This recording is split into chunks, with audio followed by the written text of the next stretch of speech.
नमस्कार, मैं अनुज तिवारी। आप सभी का अभ्युदय बलरामपुर के इस ऑफिशियल वेबसाइट पर एक बार फिर से हार्दिक स्वागत और अभिनंदन करता हूँ।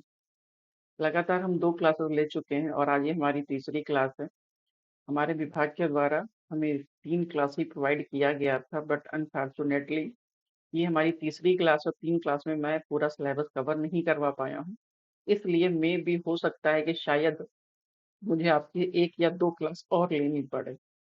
क्लासेस कैसी लग रही हैं एक बार आप कमेंट में ज़रूर बताइए। उससे भले ही कुछ मिले ना मिले, हमें एक प्रोत्साहन ज़रूर मिलता है, क्योंकि पूरी टीम आपके लिए ठीक-ठाक डेटा कलेक्ट करने का काम करती है, जिससे कि आपके एग्ज़ाम में आपको बेनिफिट मिल सके।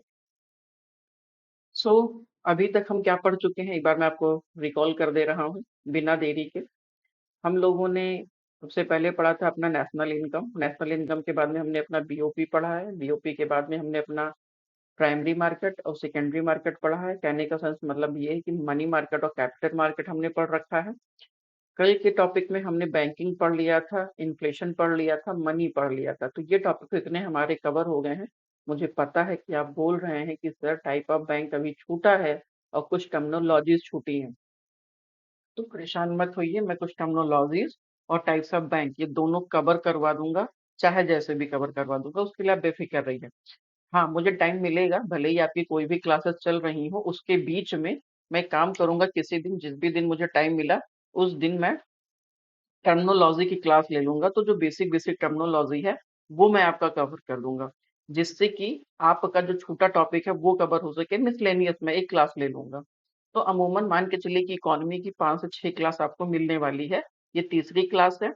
आज पूरा का पूरा जो हमारा टॉपिक जाएगा, सिर्फ़ बजट और इकोनॉमिक सर्वे पर जाएगा। हम इसके इतर कोई भी बात नहीं करेंगे। हम फैक्चुअल डेटा पे बात करेंगे, करंट बेस्ड डेटा पे बात करेंगे और साथ ही साथ में स्टैटिक पार्ट पे भी बात करेंगे कि बजट होता क्या है, वहाँ क्या मेंशन है, क्या उल्लेख किया गया, कहाँ पर नहीं है, संचित निधि, आकस्मिक निधि, लोक निधि, कट मोशन क्या होता है, साथ ही में धन विधेयक, वित्त विधेयक, ये सब क्या है, समरी में हम समझ के चलेंगे, जिससे कि इजिली हमें हमारे स्टैटिक पार्ट भी कवर हो जाए, करंट पार्ट भी कवर हो जाए। ये हम देखने की कोशिश करेंगे। ठीक है, अब मैं बजट को स्टार्ट करता हूँ। कुछ फैक्चुअल चीजें हैं वो मैं आपके साथ एक बस डिस्कशन कर लेता हूँ। पहली बात तो कि बजट शब्द का उल्लेख हमारे भारतीय संविधान में कहीं नहीं किया गया है। बजट शब्द के स्थान पे वार्षिक वित्तीय विवरण के नाम से भारतीय संविधान की अनुच्छेद 112 में उल्लेख किया गया है। इतना क्लियर हो गया। इसी के साथ ही में पहली बार 1860 में बजट प्रस्तुत किया गया था। इस किसने प्रस्तुत किया था एक बार आप कमेंट करिएगा। आज ही मैंने क्लास में डिस्कशन भी किया है। अच्छा, क्या बोल रहे हैं जॉन? क्या बोल रहे हैं आप लोग? नहीं नहीं, मैं सुन नहीं पाया, फिर से बोलिएगा। मैं नहीं सुन पाया हूँ अभी। क्या बोल रहे हैं आप? ओहो हो। अच्छा अच्छा अच्छा, आप कह रहे हैं कि कैनिंग के शासनकाल में जेम्स विल्सन ने प्रस्तुत किया था। एग्जैक्टली, आपने सही बोला है कि लॉर्ड कैनिंग के शासनकाल में जेम्स विल्सन के द्वारा पहली बार बजट प्रस्तुत किया गया था। मुझे पता है आपको सब पता है। बजट बनाने का काम वित्त मंत्रालय करता है। वित्त मंत्रालय के अंतर्गत एक प्रभाग है बजट प्रभाग, जो कि इस बजट को बनाने का काम करता है। अभी हम देखेंगे, आगे डिस्कशन करेंगे आप। इसी के साथ में बजट के निर्माण करने का काम कौन करता है, तो हमने बताया वित्त मंत्रालय का। वित्त मंत्रालय के अंतर्गत बहुत सारे अन्य विभाग भी आते हैं। एक चीज मैं आपसे पहले बता दूं कि दरअसल हम 2 प्रकार की नीतियां पढ़ते हैं। ये जो हम बजट देख रहे हैं, ये हमारी राजकोषीय नीति का हिस्सा है। चलिए हम चलते हैं अपने व्हाइट बोर्ड पे, और व्हाइट बोर्ड पे ही हम देखते हैं कि किस प्रकार से ये काम करता है। तो वहां पे मैं थोड़ा सा आपको लिख के भी बताऊंगा, तो आप इजिली समझ जाएंगे। ठीक है, देखिएगा। जब भी हम बात करते हैं बजट की, तो कुछ हम फैक्ट भी बात करेंगे, कुछ कॉन्सेप्ट भी बात करें। ठीक है, बजट। बजट शब्द का उल्लेख आर्टिकल 112 में किया गया है, और पहली बार कैनिंग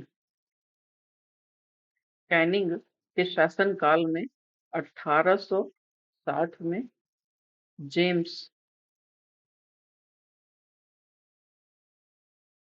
जेम्स विल्सन ने प्रेजेंट किया था। क्लियर।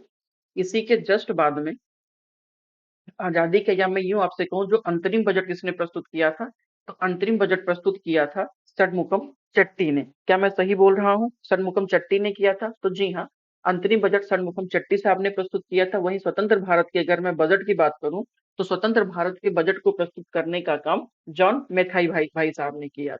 क्लियर? तो वित्त मंत्रालय कौन प्रस्तुत करता है? वित्त वित्त मंत्रालय। देखिएगा, मैं यहीं से सारा खेल शुरू करता हूँ। वित्त मंत्रालय प्रस्तुत करता है। वित्त मंत्रालय के अंतर्गत विभाग आते हैं। वो कौन कौन से विभाग हैं? इसके अंतर्गत 5 विभाग आते हैं, अब 6 विभाग हो गए हैं। पहला है आपका राजस्व विभाग, दूसरा है आपका व्यय विभाग, तीसरा है आपका वित्तीय सेवा विभाग, तीसरा है आपका वित्तीय सेवा विभाग, और इसी के साथ ही में एक और आता है आर्थिक कार्य विभाग, आर्थिक कार्य विभाग, और एक आपका आता है विनिवेश, विनिवेश, जिसका नाम बदल करके अब क्या कर दिया गया है? दीपम कर दिया गया है। DIPAM, दीपम कर दिया गया है। क्लियर? तो जो ये आपका है ना आर्थिक कार्य विभाग, आर्थिक कार्य विभाग के अंतर्गत आता है आपका बजट प्रभाग, और बजट प्रभाग आपके बजट निर्माण करने का कार्य करता है। कौन करता है? बजट निर्माण करने का काम आपका बजट प्रभाग करता है। इतनी चीजें आपने देख ली है। इसी के साथ में अगर मैं आपसे बात करूं तो बजट को सबसे ज्यादा किसने प्रस्तुत किया है? मोरारजी देसाई साहब ने 10 बार प्रस्तुत किया है और 6 बार लगातार प्रस्तुत किया है। प्रेजेंट टाइम पर वित्तीय जो हमारे वित्त मंत्री निर्मला सीतारमन जी हैं, उन्होंने लगातार 7 बार बजट को प्रस्तुत किया है और उन्होंने मोरारजी देसाई साहब के ट्रैक रिकॉर्ड को भी तोड़ा है। ये जो 7 बार उन्होंने बजट प्रस्तुत किया है उसमें 6 पूर्णकालिक बजट और एक अंतरिम बजट है, जो इसी बार निर्मला सीतारमन जी ने अंतरिम बजट 4 महीने के लिए प्रस्तुत किया था। इतना क्लियर हो गया? अब अगर हम लोग बात करते हैं बजट की अन्य बातों की, तो बजट में 4 उपकरणों का सरकार प्रयोग करती है। अच्छा, एक चीज मैं आपसे बता रहा था, सॉरी, माफ माफ करिएगा, मैं भूल गया। मैं कहाँ से कहाँ पहुंच गया, क्या से क्या हो गया देखते देखते। मैं आपसे ये बोल रहा था, क्षमा प्रार्थी हूँ, मैं आपसे नीतियों की बात कर रहा था, डायरेक्टली मैं स्विच कर गया बजट पे, क्षमा करिएगा। मैं आपसे बात कर रहा था कि भारत सरकार में दरअसल 2 प्रकार की नीतियों का उल्लेख किया जाता है। 2 प्रकार की नीतियों का उल्लेख किया जाता है।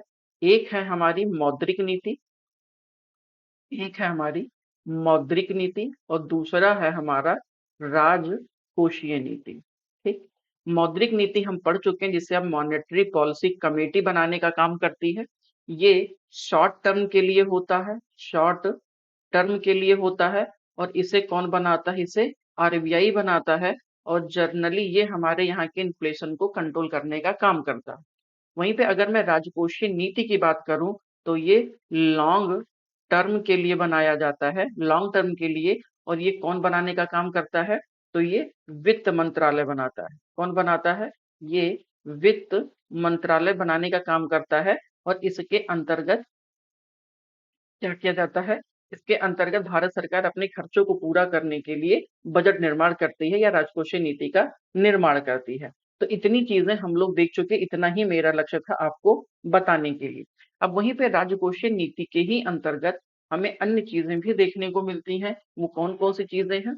इसके अंतर्गत 4 प्रकार के उपकरण का प्रयोग किया जाता है। बजट के अंतर्गत ही राजकोषीय नीति में 4 प्रकार के नीतियां उपकरण होते हैं। पहली है हमारी आय नीति, दूसरा है हमारा व्यय नीति, तीसरा है हमारा ऋण नीति, और चौथा है हमारा बजटीय नीति। ये नीति नहीं है, एक तरीके के उपकरण है। उपकरण भी मैं नहीं कहना चाहूंगा, चूंकि जब बजट हमारा प्रस्तुत किया जाता है तो इन सारी चीजों को हमें देखने को मिलता है। अगर मैं थोड़ा सा अन्य फैक्ट की आपसे बात करूं, मैं करंट पे भी आऊंगा। देखिए, अभी तक जो हमारा बजट प्रस्तुत किया जाता था, तो बजट प्रस्तुतकरण करने के दौरान जो हमारा आम बजट होता था, आम बजट को, रेल बजट को अलग-अलग प्रस्तुत किया जाता था। 1921 के बाद से किया गया है। एकवर्ट समिति के सुझाव पर रेल बजट को आम बजट से अलग प्रस्तुत किया जाता था 1921 से बाद से। लेकिन 2016-17 के बजट में 2016-17 के बजट में विवेक देवराय समिति के सुझाव पर रेल बजट और आम बजट का विलय कर दिया गया। अब दोनों बजट एक साथ प्रस्तुत किया जाता है। इतना क्लियर हो गया? इसी के साथ में योजनागत और गैर योजनागत व्यय को भी समाप्त कर दिया गया, चूंकि 2015 में नीति आयोग का गठन किया गया योजना आयोग को समाप्त करके। तो योजना आयोग को अगर समाप्त कर दिया गया है तो अब योजनागत और गैर योजनागत व्यय को समाप्त कर दिया गया है। वहीं पे अगर मैं थोड़ा-सा आपसे बात करूँ कि बजट में हमें 3 प्रकार के आंकड़े देखने को मिलते हैं। तो इन बजट में वो कौन-कौन से 3 आंकड़े हमें देखने को मिलते हैं? तो हमारा जो पहला आंकड़ा है, 3 आंकड़े हमें देखने को मिलते हैं। ये इसलिए मैं बता रहा हूँ कि अगर मैं अभी यूज़ करूँगा तो आपको कन्फ्यूज़न ना हो। ये कौन-सा ईयर चल रहा है? तो ये मेरा दोस्त अभी चल रहा है, जो बजट होगा वो 2024-25 होगा। इससे पहले का जो बजट आया होगा वो 2023 और 2024 होगा, और उससे पहले का बजट 2022 और 2023 होगा। 2022, 24 और 25 का जो बजट प्रस्तुत किया जाता है, ये अनुमानित बजट होता है। भारत सरकार ये अनुमान लगाती है कि इस बार इतना इतना पैसा खर्च होने का अनुमान है। इसी के साथ ही में जो हमारा पिछला बजट होता है, पिछले वर्ष में, ये हमारा वास्तविक बजट होता है। मतलब भारत सरकार ये कहती है कि इसमें हमारा इतना पैसे खर्च हुआ है। वहीं पे अगर हम एक वर्ष और पीछे जाने की कोशिश करें, सॉरी, हाँ, ये वास्तविक नहीं होगा, ये संशोधित होगा, क्योंकि हम पहले संशोधन करते हैं। ठीक, ये संशोधन होगा, संशोधित आंकड़ा होगा। ठीक है, ये संशोधित आंकड़ा होगा, और जो लास्ट ईयर होगा वो वास्तविक आंकड़ा होगा। वो वास्तविक आंकड़ा होगा। तो हमें 3 आंकड़े देखने को मिल जाते हैं।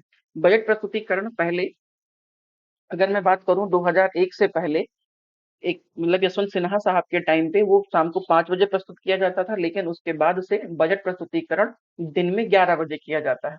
पहले बजट प्रस्तुतिकरण 1 अप्रैल को किया जाता था, लेकिन वित्तीय वर्ष के साथ थोड़ा सा तालमेल न खाने के कारण अब बजट को 1 फरवरी को प्रस्तुत किया जाता है। तो इतनी चीजें जो फैक्चुअल थी, वो मैंने आपके साथ डिस्कशन कर लिया है।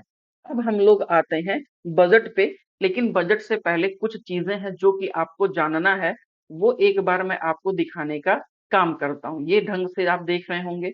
मैं इन्हें थोड़ा सा जूम कर देता हूँ, तो जूम इन में शायद ये आपको और बेहतर तरीके से नजर आएगा।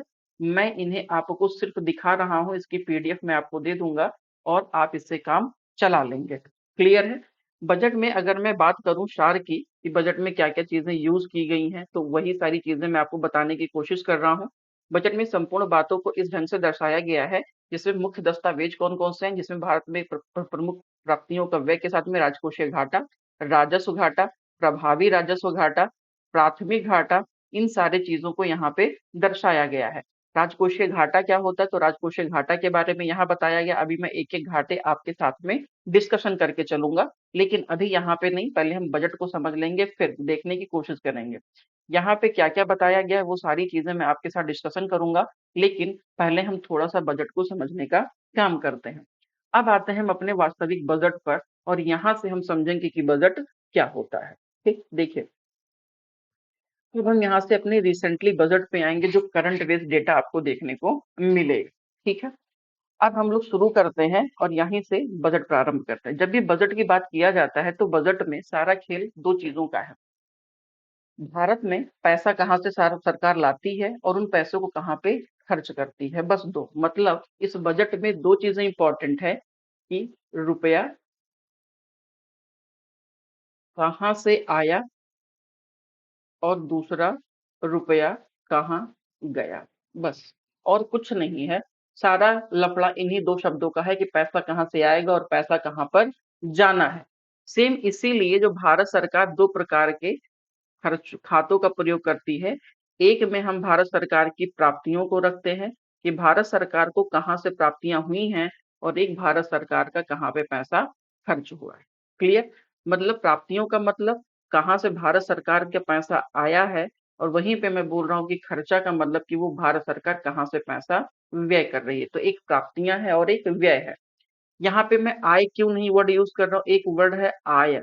मैं आय क्यों नहीं वर्ड यूज कर रहा हूँ, तो आय टेक्निकली तौर पर ये गलत शब्द है, क्योंकि आय किसी भी प्रकार की लाइबिलिटी का सृजन नहीं करता। लेकिन भारत सरकार की जो प्राप्तियां हैं, उसमें लाइबिलिटीज भी होती हैं। भारत सरकार उधार भी लेती है, ऋण लेती है, और ऋण कभी भी आपकी आय का हिस्सा नहीं होता है, वो आपकी लाइबिलिटी होता है, आपका एसेट बिल्कुल नहीं होता। इसीलिए जब हम बजट पढ़ते हैं, तो वहां पर हम प्राप्तियां और व्यय या खर्चों का वर्ड यूज करते हैं, कभी भी आय का वर्ड यूज नहीं करते हैं। इतना क्लियर हो गया? अब जब हम बात करते हैं कि कहाँ से प्राप्तियां होती हैं, तो इसके लिए हमें दो टर्म्स देखने को मिलते हैं प्राप्तियों में भी। पहली प्राप्तियां हमें क्या देखने को मिलती है, पहली प्राप्तियां हैं हमारी राजस्व, क्या है, राजस्व प्राप्ति। और दूसरी हमारी प्राप्तियां हैं पूंजीगत प्राप्ति। ये क्या होता है एक एक करके हम समझेंगे भी, और फैक्ट डेटा अब यहीं से हमारा बजट स्टार्ट होगा। क्लियर। वहीं पे अगर मैं खर्चों की बात करूं तो सेम एज खर्चे भी होते हैं। पहला होता है पूंजीगत व्यय और दूसरा है हमारा राजस्व व्यय। अब राजस्व प्राप्तियां और पूंजीगत प्राप्तियां, राजस्व व्यय और पूंजीगत व्यय क्या है वो समझेंगे। देखिए मैं पहले प्राप्तियों की बात करता हूं। राजस्व प्राप्तियां में भारत सरकार कहाँ से पैसा लाती है, तो पैसे लाने के हमारे पास दो सोर्सेस है। जैसे मान लीजिए हम लोग अगर अपनी पढ़ाई कर रहे हैं, क्लियर, हम लोग अपनी पढ़ाई कर रहे हैं और पढ़ाई करने के लिए हमें क्या चाहिए, पैसा चाहिए, हमारी फैमिली को पैसा चाहिए। तो हमारी फैमिली भी एक बजट बना के चलती है और उस बजट के अकॉर्डिंग ही हम अपने खर्चों को पूरा करते हैं।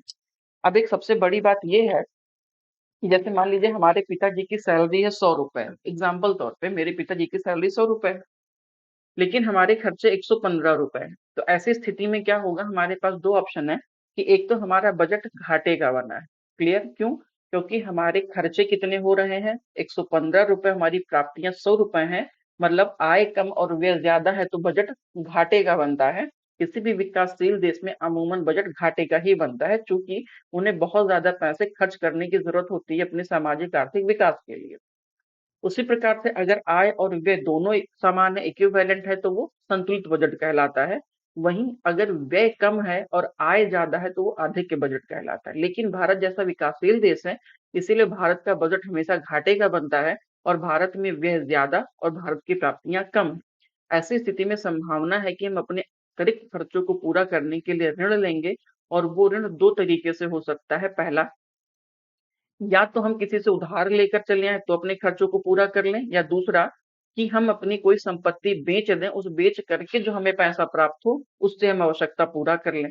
अब एक बात बताइएगा, मान लीजिए 100 रुपए आया वो तो ठीक था, लेकिन जो हमने अपनी संपत्ति बेच के अर्न किया है, अपनी जमीन बेच के अर्न पैसा किया है, क्या वो हमारी लाइबिलिटी है या हमारा एसेट है? तो आप कहोगे कि सर हमारी जमीन, हमारा घर, हमारा मकान, ये सब हमारे एसेट हैं, यहाँ से हमें पैसे की प्राप्ति होती है। अगर हम अपने एसेट्स को बेच के अपने खर्चों को पूरा करेंगे तो वो किसी भी अर्थव्यवस्था के लिए अच्छा नहीं माना जाता है।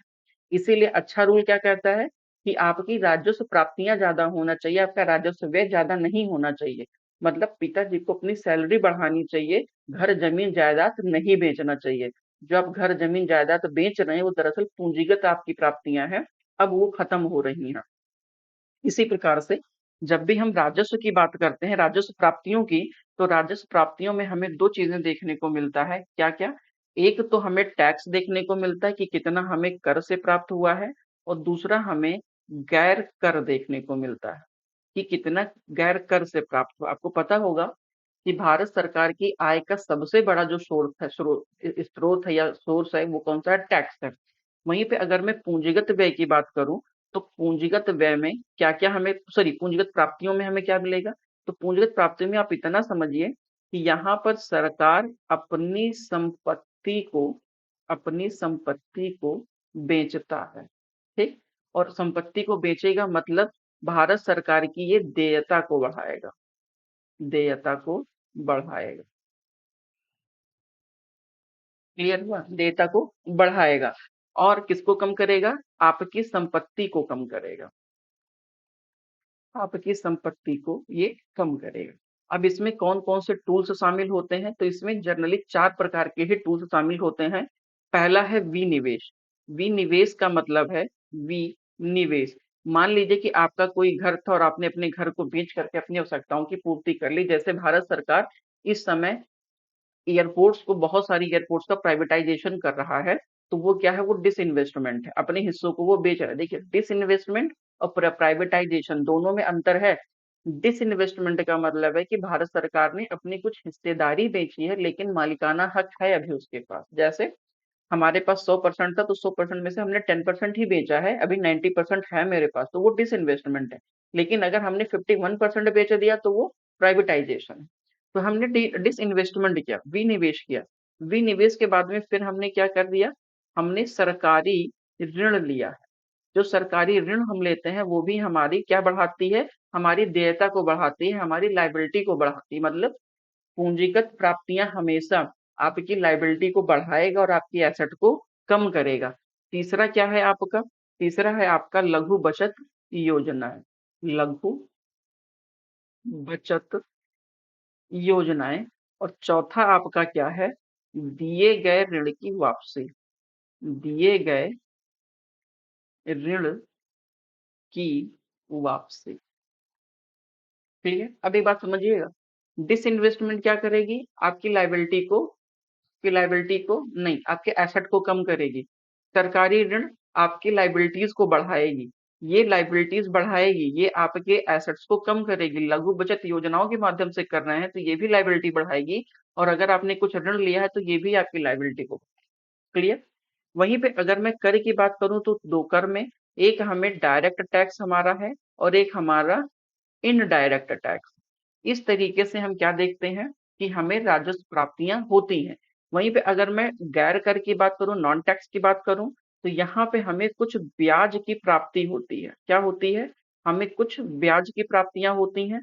साथ ही साथ में अगर हमें कुछ अनुदान मिला है तो वो भी हमारी प्राप्तियां हैं। और साथ ही साथ में अगर कोई जुर्माना या कलेक्शन हमने किया है तो वो भी भारत सरकार की आय का हिस्सा है, लेकिन वो कर के दायरे में नहीं आएगी। तो आपने क्या देखा कि ये भारत सरकार की आय के हिस्से हैं। अब अगर हम थोड़ा सा फैक्ट डेटा की बात करें, बजट की बात करते हैं, तो इस बजट में क्या क्या एलोकेशन किया गया है, मैं उन एलोकेशंस पे अब आपसे चर्चा करने जा रहा हूँ। भारत सरकार का जो बजट प्रस्तुत किया गया है वो कितना हुआ है इस बार? वो हुआ है 48,20,512 करोड़। ये हमारा बजट अनुमानित है। क्या है? हमारा बजट अनुमानित है। क्लियर? ये आप याद रखिएगा। ये कब का है? 2024-25 का है। वहीं पर 2023 और 24 में कितना बजट अनुमान किया गया था? तो 2023-24 में बजट अनुमान 45,03,097 करोड़ किया गया था। ये आप याद रखिएगा। मतलब हमारा जो बजट बढ़ा हुआ है वो कितना बढ़ा हुआ है? इन दोनों की अगर मैं गैप की बात करूं तो हमारा बजट कितना बढ़ा इस बार? 3,77,970 करोड़ रुपया हमारा बजट इस बार ज्यादा हुआ है। तो ये हमारा बजट का अनुमान है। इसमें से भारत सरकार ने कितनी प्राप्तियों की बात कही है? तो भारत सरकार का वही देखिए, अगर मैं आपसे बात करूं लेखांकन की दृष्टि से बजट हमेशा समतुल्य होता है। मतलब जितना पैसा खर्च करना उतना पैसा आएगा भी, भले वो कहीं से है, डजेंट मैटर। तो हमारी जो प्राप्तियां हैं वो भी कितनी होंगी? हमारी प्राप्तियां भी सेम एज 48,20,512 करोड़, ये हमारा प्राप्तियां होगा। सेम एज 48,20,512 हमारा खर्चा होगा। इतना क्लियर हो गया? जिसमें जो हम प्राप्तियां कर रहे हैं उसमें हमारी पूंजीगत प्राप्ति कितनी है? तो मेरे दोस्त उसमें 16,91,312 ये हमारी पूंजीगत प्राप्तियां हैं। और वहीं पे अगर मैं राजस्व प्राप्ति की बात करूं तो 31,29,200 करोड़ ये हमारा राजस्व प्राप्तियां हैं। मतलब हमारी राजस्व प्राप्तियां कुल कितना प्रतिशत है? तो 64.91% ये हमारा राजस्व प्राप्तियां हैं। वहीं पे अगर मैं पूंजीगत प्राप्तियों की बात करूं तो 35.9% ये हमारा पूंजीगत प्राप्तियां हैं। इन पूंजीगत प्राप्तियों में भारत सरकार विनिवेश से कितना पैसा ला रहा है? तो विनिवेश के माध्यम से भारत सरकार इस बार 5,000 करोड़ रुपए विनिवेश के माध्यम से लेकर के आएगा। वहीं पर जो दिए गए ऋण की वापसी है, यहां से वो लगभग कह रहा है कि हम 28,000 करोड़ रुपए लेकर के आएंगे। और सरकारी ऋण इस बार हम कितना लेने जा रहे हैं? तो 16,13,312 करोड़ रुपए इस बार हम ये ऋण लेने जा रहे हैं।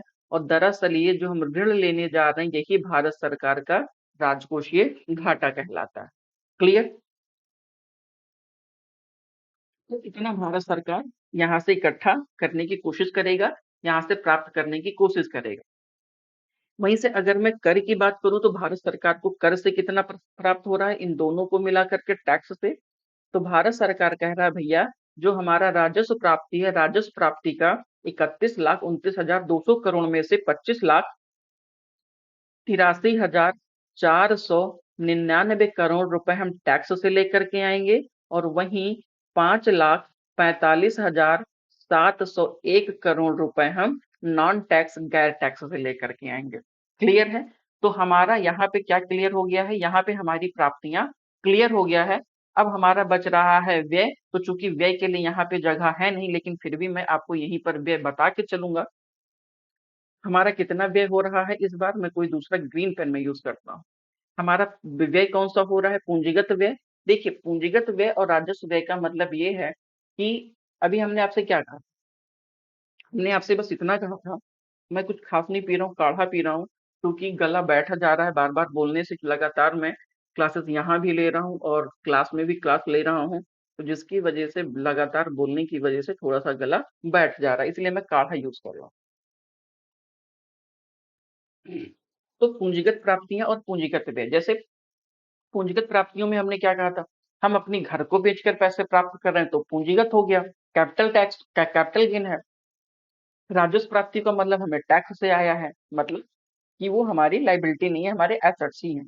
वहीं पे अगर हम खर्चे कर रहे हैं, जैसे हमारी इनकम है 100 रुपए, तो 100 रुपए में हमने सोचा कि इस बार 80 रुपए हम राजस्व व्यय करेंगे और 20 रुपए पूंजीगत व्यय करेंगे। तो पूंजी क्या है, कैपिटल क्या होगा, आपने गोल्ड में इन्वेस्ट कर दिया, आपने ज्वेलरी खरीद ली, आपने जमीन खरीद लिया, आपने घर बनवा लिया, आपने डैम बनवा लिया, आपने सड़क बनवाया, आपने ट्रांसपोर्टेशन पे काम किया, आप अपने डिफेंस पे काम करें, तो ये क्या, ये इन्वेस्टमेंट है, लॉन्ग टर्म के लिए आपको अच्छा एसेट देगा। तो ये कैसी है, ये आपकी पूंजी है, आपका कैपिटल है। मतलब जिन चीजों से आपके एसेट्स बढ़ते हैं वो सब के सब आपका पूंजीगत व्यय है, और जिन एसेट्स जो आपके एसेट्स को कम करते हैं वो सब के सब आपकी पूंजीगत प्राप्ति है। घर को हमने बनवा लिया, निवेश कर दिया, तो हमारी पूंजीगत व्यय है, और हमने अपने घर को बेच दिया तो पूंजीगत प्राप्ति है, इससे ज्यादा कुछ नहीं।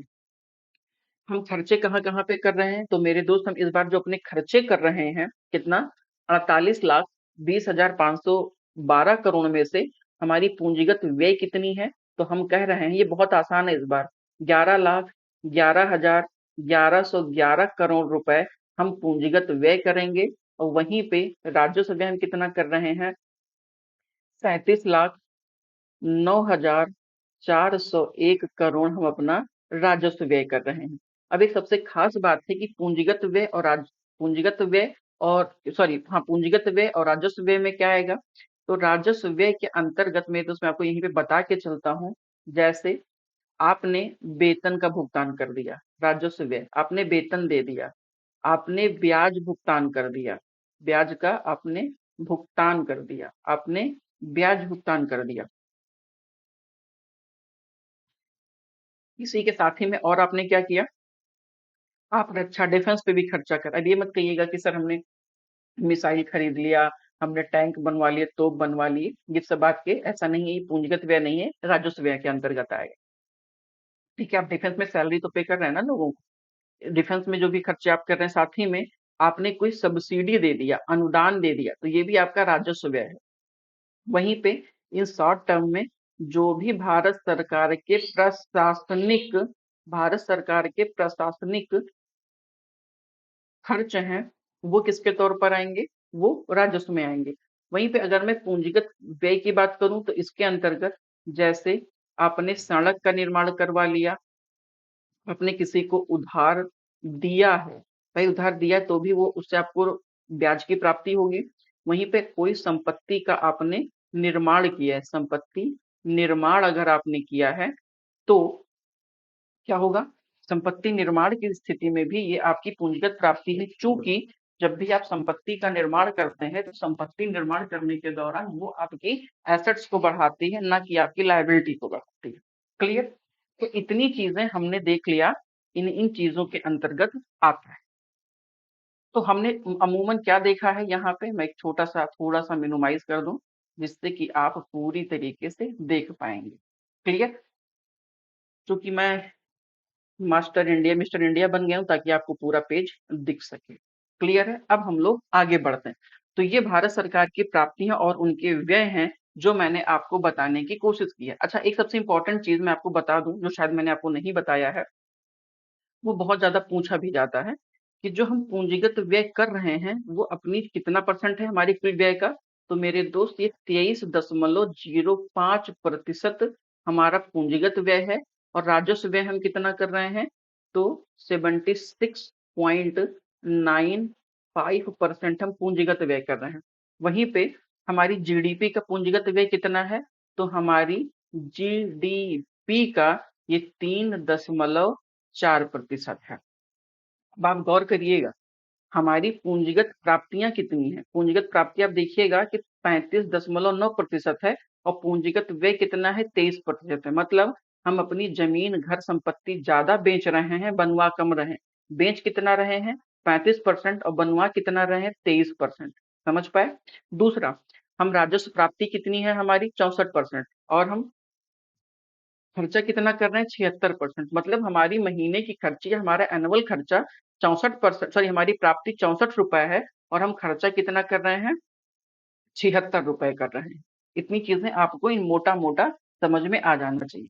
अब ये बात हो गई प्राप्तियों की और व्यय की, तो सबसे बड़ा मुद्दा आता है कि भारत सरकार के घाटे कौन कौन से हैं।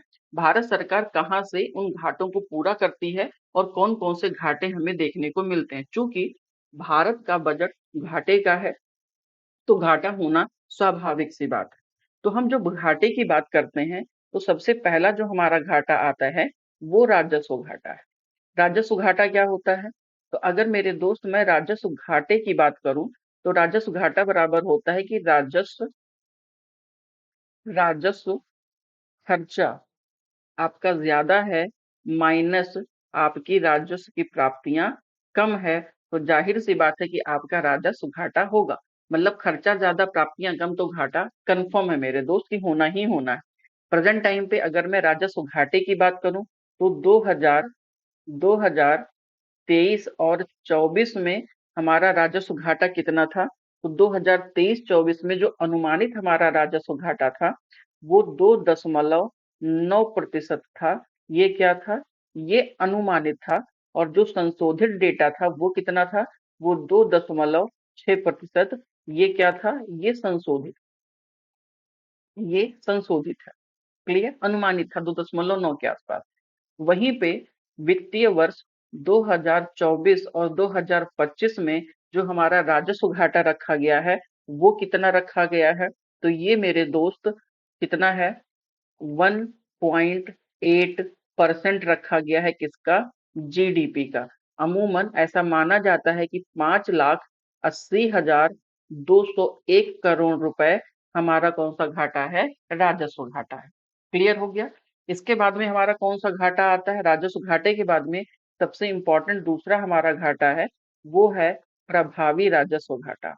प्रभावी राजस्व घाटा।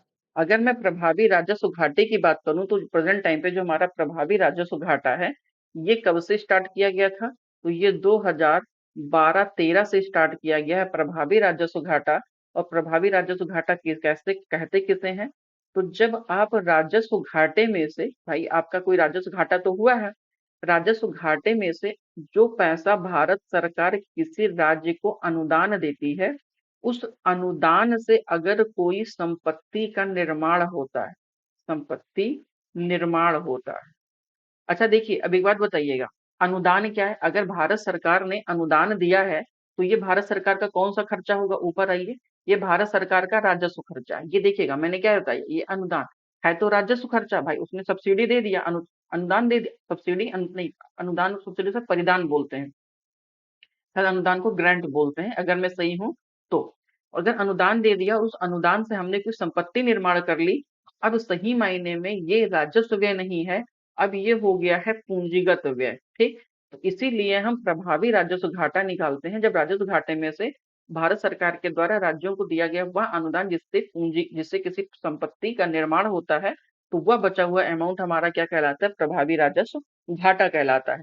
और इस बार जो हमारा प्रभावी राजस्व घाटा है वो कितना है ओवरऑल जीडीपी का, तो वो 0.6% रखने का अनुमान लगाया गया है कि इस बार 0.6% प्रभावी राजस्व घाटा रखा जाएगा या होगा।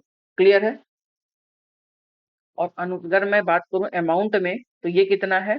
1,89,423 करोड़ रुपए ये हमारा प्रभावी राजस्व घाटा है। तो इन दो घाटों को हमने देख लिया है। तीसरा सबसे इंपॉर्टेंट घाटा है, वो है हमारा राजकोषीय घाटा। ये थोड़ा सा समझने की जरूरत है कि राजकोषीय घाटा है क्या। जनरली लोग समझते नहीं है, बट यहाँ पे बहुत आसान है। अगर मैं राजकोषीय घाटे की बात करूं तो इतना समझिए कि कुल बाजारी उधार, बस एक शब्दों में मतलब भारत सरकार ने जितना ऋण ले रखा है वो सभी भारत सरकार का राजकोषीय घाटा है। एग्जाम्पल के तौर पे, जैसे 100 रुपए मेरे खर्चे थे, सॉरी 100 रुपए मेरी आय थी, 150 रुपए मेरे खर्चे हैं, तो 50 रुपए मैंने बाजार से कुल मिला के उधार लिया है, ऋण लिया, तो मेरा राजकोषीय घाटा कितना हो जाएगा? 50% हो जाएगा। इससे ज्यादा आपको कुछ समझने की जरूरत नहीं है। इन शॉर्ट टर्म में कभी कभी कहा जाता है कि कुल कुल प्राप्ति माइनस कुल प्राप्ति माइनस कुल व्यय। एक सेकंड, एक सेकंड, मैं थोड़ा टेक्निकल इशू मैं ले रहा हूँ।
माफी चाहूंगा, थोड़ा सा नेटवर्क इशू था इसलिए प्रॉपर रिकॉर्ड नहीं हो पा रही थी। अभी क्लियर है। ओके। तो हम आपसे बात कर रहे थे कि राजकोषीय घाटा दरअसल कुल बाजारी जो उधारी है, हम उसे राजकोषीय घाटा के अंतर्गत देखते हैं, या फिर हम यूं कह लेते हैं कि कुल प्राप्तियां माइनस कुल व्यय, ये भी कहा जाता है। या फिर आप कभी कभी ये भी लिखा हुआ पाते हैं कि भारत सरकार का कुल खर्चा माइनस गैर ऋण प्राप्तियां। और अगर आप ऐसा कहेंगे तो ये किसके इक्विवेलेंट होगा? बाजारी उधार के। ठीक है। मतलब जो हम खर्च कर रहे हैं जितना, उसमें हमारा कितना गैर ऋण से हमने प्राप्त किया है, उसको हम माइनस कर लेंगे तो हमारे बाजारी उधार पत्र। देखिए, गैर ऋण का क्या मतलब है? जो हमने उधार नहीं लिया है। और अगर पूरा खर्चा जो हमने ऋण नहीं लिया है, तो जो हमारा बचेगा अमूमन वो हमारा बाजारी उधार के अंतर्गत हमें देखने को मिल जाएगा। तो ये पूरा का पूरा राजकोषीय घाटा के अंतर्गत हमें देखने को मिलता है। प्रेजेंट टाइम पे जो भारत का राजकोषीय घाटा है वो कितना है? 2023 और 24 में भारत का राजकोषीय घाटा कितना था? वो था निर्धारित 5.9%। वहीं पे अनुमानित कितना था? 5.9%। और संशोधित आंकड़ा कितना था? संशोधित आंकड़ा था 5.6%। ये क्या था? ये अनुमानित है। ये क्या है? ये अनुमानित है। और आपका ये संशोधित है। क्लियर? तो ये हमारा क्या है? ये हमारा राजकोषीय घाटा है। अब राजकोषीय घाटा के बाद में हमारा आता है प्राथमिक घाटा, प्राइमरी डेफिसिट। अगर मैं प्राथमिक घाटे की बात करूं तो प्राथमिक घाटा क्या कहलाता है? दरअसल प्राथमिक घाटा में बहुत आसान है कि राजकोषीय घाटा। देखिए, प्राथमिक घाटा इसलिए बोला जाता है कि जैसे मान लीजिए कोई एक नई सरकार आती है, और नई सरकार जब अपना बजट प्रस्तुत करती है, तो नई बजट प्रस्तुत करने के दौरान ही ये जनता कहती है कि इस सरकार ने बहुत ज्यादा घाटा किया, या इस बार भारत सरकार ने बहुत ज्यादा ऋण लेने का काम किया है। तो ऐसे में सरकार कहती है कि भैया हम क्या करें, पिछली सरकार ने रायता फैला के रखा है, और उस रायते को साफ करने के लिए ही हम ऋण ले रहे हैं।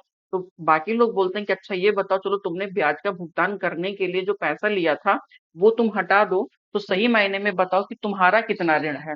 तो इसीलिए राजकोषीय घाटे में से हम ब्याज के भुगतान को अगर हटा देते हैं, तो हमारा क्या पता चल जाता है? हमारा प्राइमरी डेफिसिट या प्राथमिक घाटा पता चल जाता है। तो प्रेजेंट टाइम पे 2024 और 25 में जो हमारा प्राइमरी डेफिसिट है वो कितना है? वो 1.4% लाने का लक्ष्य रखा गया है। वहीं पे 2023 और 24 में जो हमारा डेफिसिट था वो कितना था? 2.3%।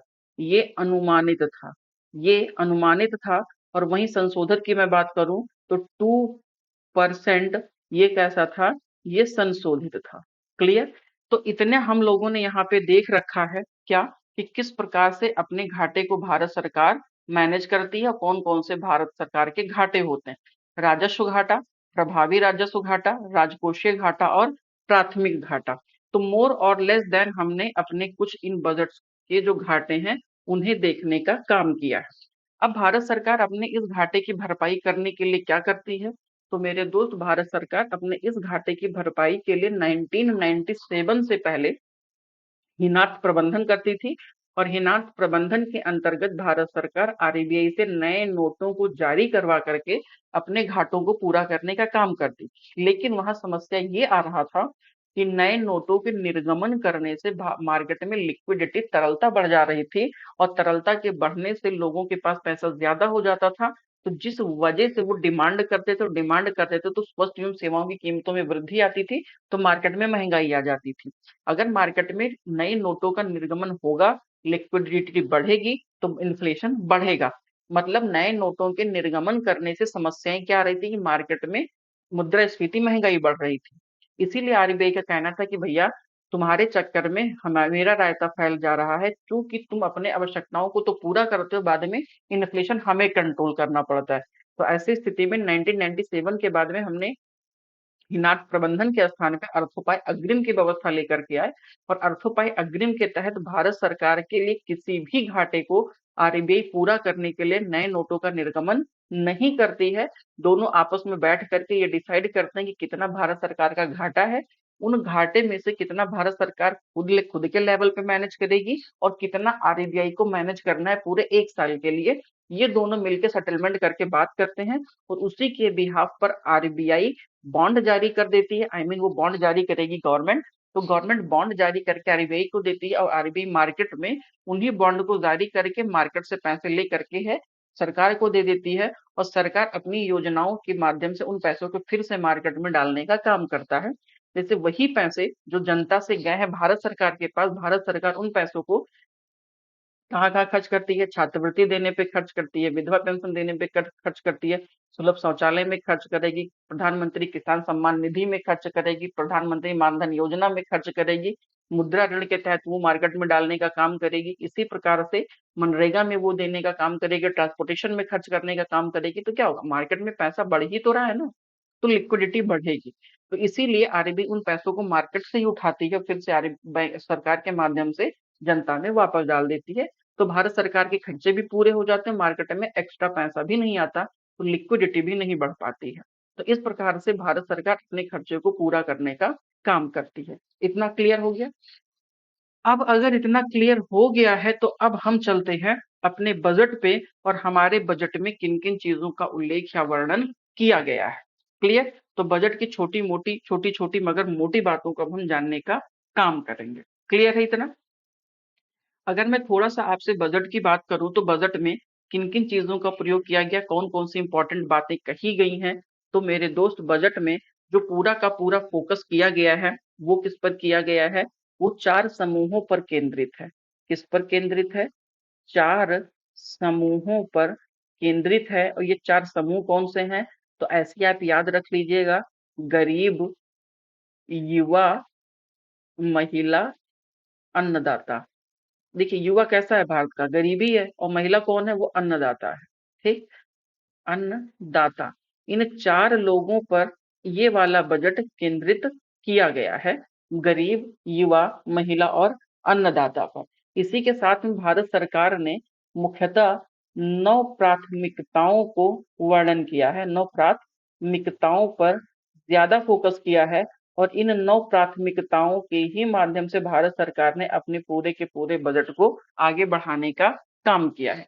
अगर मैं भारत सरकार के इन 9 प्राथमिकताओं की बात करूं तो पहला कौन सा आता है? इसमें से पहला है हमारा एग्रीकल्चर, कृषि को ज्यादा प्रायोरिटी दिया गया है। दूसरे नंबर पर रोजगार को इम्पोर्टेंस दिया गया है, मैं आपको डिटेल में बताने की कोशिश करूंगा। तीसरा, समावेशी विकास पे बल दिया गया है, समावेशी विकास पर बल दिया गया है जो हमारी प्राथमिकताएं हैं। चौथा हमारा क्या है? हमारा विनिर्माण है, विनिर्माण पर बल दिया गया है। विनिर्माण ही के साथ ही में शहरी विकास पर बल दिया गया है, शहरी विकास पर बल दिया गया है और शहरी विकास के साथ में ऊर्जा सुरक्षा पर बात कही गई है कि ऊर्जा सुरक्षा के लिए भी हमारी सरकार क्या करने वाली है। ऊर्जा सुरक्षा के बाद में अवसंरचना या बुनियादी ढांचा को प्राथमिकता दिया गया है। संरचना और संरचना पे बल दिया गया है। इसके बाद में नवाचार, इनोवेशन पर बल दिया गया है और इसी के साथ ही में अगला क्या कहा गया है? अगली पीढ़ी में सुधार, नेक्स्ट जनरेशन में सुधार, अगली पीढ़ी में सुधार। इन चीजों पर ये 9 प्राथमिकताएं हैं और ये हमारे 4 समूहों में हमारी बजट को बांटा गया है। क्लियर है इतना? अब अगर मैं थोड़ा सा आपसे अन्य और बातों की बात करूं तो सबसे पहले मुद्दा ये होता है कि भारत सरकार का पैसा कहाँ आता है और भारत सरकार का पैसा कहाँ जाता है। तो मैं आपको इस समय भारत सरकार के उसी बजट पे लेकर के आया हूं जहां पर आपको अभी दिखाई पड़ रहा होगा बजट संक्षिप्त परिचय। ये जुलाई में आपका बजट प्रस्तुत किया गया है क्योंकि पहला जो बजट आया था वो अंतरिम बजट था और बाद में बजट जुलाई में प्रस्तुत किया गया है। मैंने आपसे कहा था कि वित्त मंत्रालय और वित्त मंत्रालय के अंतर्गत बजट प्रभाग बजट के निर्माण करने का कार्य करता है। सो इसमें बहुत सारी बातें हमें देखने को मिलेगी कि बजट में कौन कौन सा मेंशन किया गया है, बट यहाँ पे हम अधिकांश चीजें आपसे डिस्कशन कर चुके हैं। तो हमें बस आपको ये बताना है कि बजट में बजट का जो ग्लैंस है यहाँ पर आपको देखने को मिलेगा कि पैसा कहाँ आता है और पैसा कहाँ जाता है। बट उससे पहले मैं आपको जो चीजें बताया हूँ वो चीजें मैं यहाँ पर भी आपको थोड़ा सा दिखाने का काम करूंगा।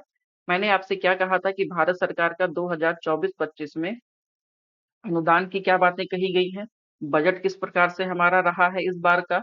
इसी के साथ में बजट के सार में कहा गया है कि भारत सरकार की राजस्व प्राप्तियां कितनी हैं, राजस्व प्राप्तियों में कर से कितनी प्राप्ति है, विभिन्न कर है, प्राप्तियां पूंजीगत प्राप्ति कितनी है और साथ ही में कुल प्राप्तियां कितनी है। ये वाली पीडीएफ भी मैं आपको प्रोवाइड कर दूंगा।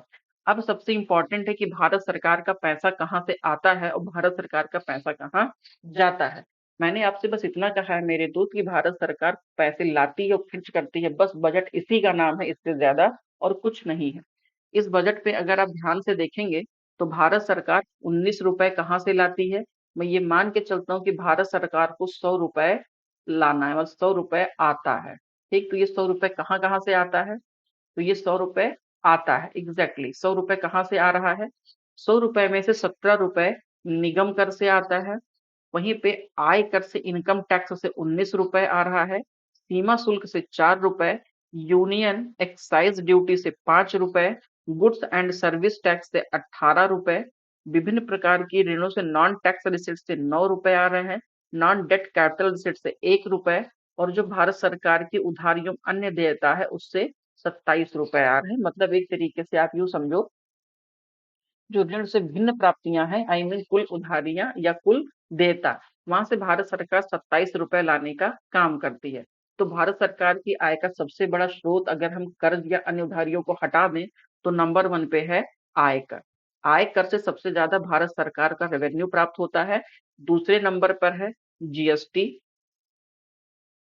तीसरे नंबर पर है आपका निगम कर। तो ये आप याद रखिएगा, अगर सबसे सीक्वेंस में लगाने को कहता है कि कौन सा मद कहाँ से आता है तो सबसे ज्यादा आयकर है, दूसरे नंबर पे आपका जीएसटी और तीसरे नंबर पे निगम कर है। और अगर चौथे नंबर की बात करें तो अन्य नॉन टैक्स रिसिट से भी भारत सरकार के 9 रुपए की प्राप्तियां होती हैं। तो ये भारत सरकार के पैसा प्राप्त होता है। अगर मैं वही भारत सरकार के पैसे खर्च करने की बात करूं कि भारत सरकार पैसा कहाँ खर्च करता है, तो उन खर्च करने में भारत सरकार जो अपना पैसा खर्च करता है वो सेंट्रल स्कीम में, मतलब केंद्र क्षेत्र की जो योजनाएं हैं भारत सरकार की सामाजिक आर्थिक विकास करने के लिए, उनमें वो 16 रुपए को खर्च करता है। कितने रुपए खर्च कर रहा है, 16 रुपए। वहीं पे ब्याज की अदायगी में भारत सरकार 19 रुपए खर्च कर रहा है। क्यों, क्योंकि हमने उधर 27 रुपए ब्याज और उधारियां लेकर के आए हैं तो हमें उनका ब्याज का भुगतान भी करना है, इसलिए भारत सरकार 19 रुपए ब्याज भुगतान में करती है। 8 रुपए हम अपने डिफेंस पे खर्चा कर रहे हैं। सब्सिडी के मामले में हम 6 रुपए सब्सिडी दे रहे हैं। वहीं पे फिनेंस या वित्त आयोग का जो अंतरण केंद्र और राज्यों के बीच में होता है, हम उनका 9 पैसे का या 9 रुपए का अंतरण कर रहे हैं। कर में, कर एवं शुल्क में राज्यों का हिस्सा वो कितना है, वो 21% का है। 21% हम राज्यों के टैक्स से शेयर को टैक्स करते हैं। वहीं पे पेंशन में हम 4 रुपए खर्च करने का काम कर रहे हैं। भारत सरकार के जो अन्य खर्चे हैं उसमें हम 9 रुपए कर रहे हैं। और सेंट्रल स्पॉन्सर्ड जो स्कीम है, केंद्र प्रायोजित योजनाएं, उसमें हम 8 रुपए खर्च करने का काम कर रहे हैं। तो भारत सरकार सबसे ज्यादा कहाँ पे खर्चा कर रही है, तो भारत सरकार सबसे ज्यादा खर्च कर रही है स्टेट में टैक्स को लेकर के। जो सेंट्रल स्टेट का टैक्स शेयरिंग है, भारत सरकार वहां पे कितना कर रही है, 21 रुपए कर रही है। उसके बाद में दूसरा क्या है, ब्याज की अदायगी कर रही है। तीसरे नंबर पर क्या है हमारा, तो तीसरे नंबर पे जो प्रायोजित योजनाएं हैं उस पे भारत सरकार खर्चा कर रही है। चौथे नंबर पे या तो आप अन्य व्यय देखेंगे, लेकिन अन्य व्यय के बजाय वित्त आयोग तथा अन्य जो अंतरण है, ट्रांसफर है, उस पे खर्चे कर रही है। पांचवें नंबर पे हम डिफेंस पे खर्चा कर रहे हैं। छठवें नंबर पे अन्य देयता है या केंद्र प्रायोजित योजनाएं हैं। तो ये आपको यहाँ पे देखने का काम करना है कि भारत सरकार कहाँ पे कितने पैसे लाती है, कितने खर्च करती है। सिर्फ आपको टॉप 3 याद रखना है, इससे ज्यादा नहीं। तो पहला, भारत सरकार का जो पैसे आ रहा है वो 3 पैसे भारत सरकार के कहाँ कहाँ से आ रहे हैं, तो पहला आयकर से आ रहा है, दूसरा जीएसटी से आ रहा है, तीसरा निगम कर से आ रहा है। और सबसे ज्यादा अगर बात की जाए तो उधारियों अन्य देयता से आ रहा है, लेकिन हम उसे हटा के बात कर रहे हैं। और सबसे ज्यादा खर्च करने का काम कहाँ करती है भारत सरकार, तो सबसे ज्यादा खर्च करती है भारत सरकार राज्यों को जो शुल्क एवं हिस्से देने होते हैं वो देती है। दूसरे नंबर पे ब्याज का भुगतान करना होता है। तीसरे नंबर पे जो केंद्र के क्षेत्र की योजनाएं हैं उन योजनाओं पे खर्चा करती है। चौथे नंबर पे भारत सरकार वित्त आयोग के अन्य हस्तांतरण या ट्रांसफर पे पैसे खर्च करती है। इतना हम लोगों ने देख लिया कि कहाँ से पैसे आए और कहाँ पे पैसे गए हैं। अब चूंकि हम अभी जैसे कि आपसे बात कर रहे थे बजट सार को लेकर के, तो उन डेफिसिट्स को यहाँ भी दिखाया गया है कि भारत का राजकोषीय घाटा। अच्छा ये देखिएगा, जो मैं आपसे कह रहा था वो यहाँ पे आप देख सकते हैं। मैंने आपसे क्या कहा था कि करंट ईयर में हमें क्या देखने को मिलता है, अनुमानित आंकड़ा देखने को मिलता है। वहीं पर यहाँ पे 2023 में आपको दो आंकड़े देखने को मिल रहे हैं। एक आपको संशोधित आंकड़ा मिल रहा है और एक आपको वास्तविक आंकड़ा मिल रहा है। वहीं पे बजट 2023 में ये अनुमान लगाया गया था कि हम कितना खर्चा करने वाले हैं, और 22-23 का ये वास्तविक आंकड़ा है। तो भारत सरकार का राजकोषीय घाटा 2024 में 4.9% रहने वाला है, और वास्तविक आंकड़ा हमने आपसे कहा है 5.6, और हमने अनुमान कितना लगाया था, 5.9 का हमने अनुमान लगाया था।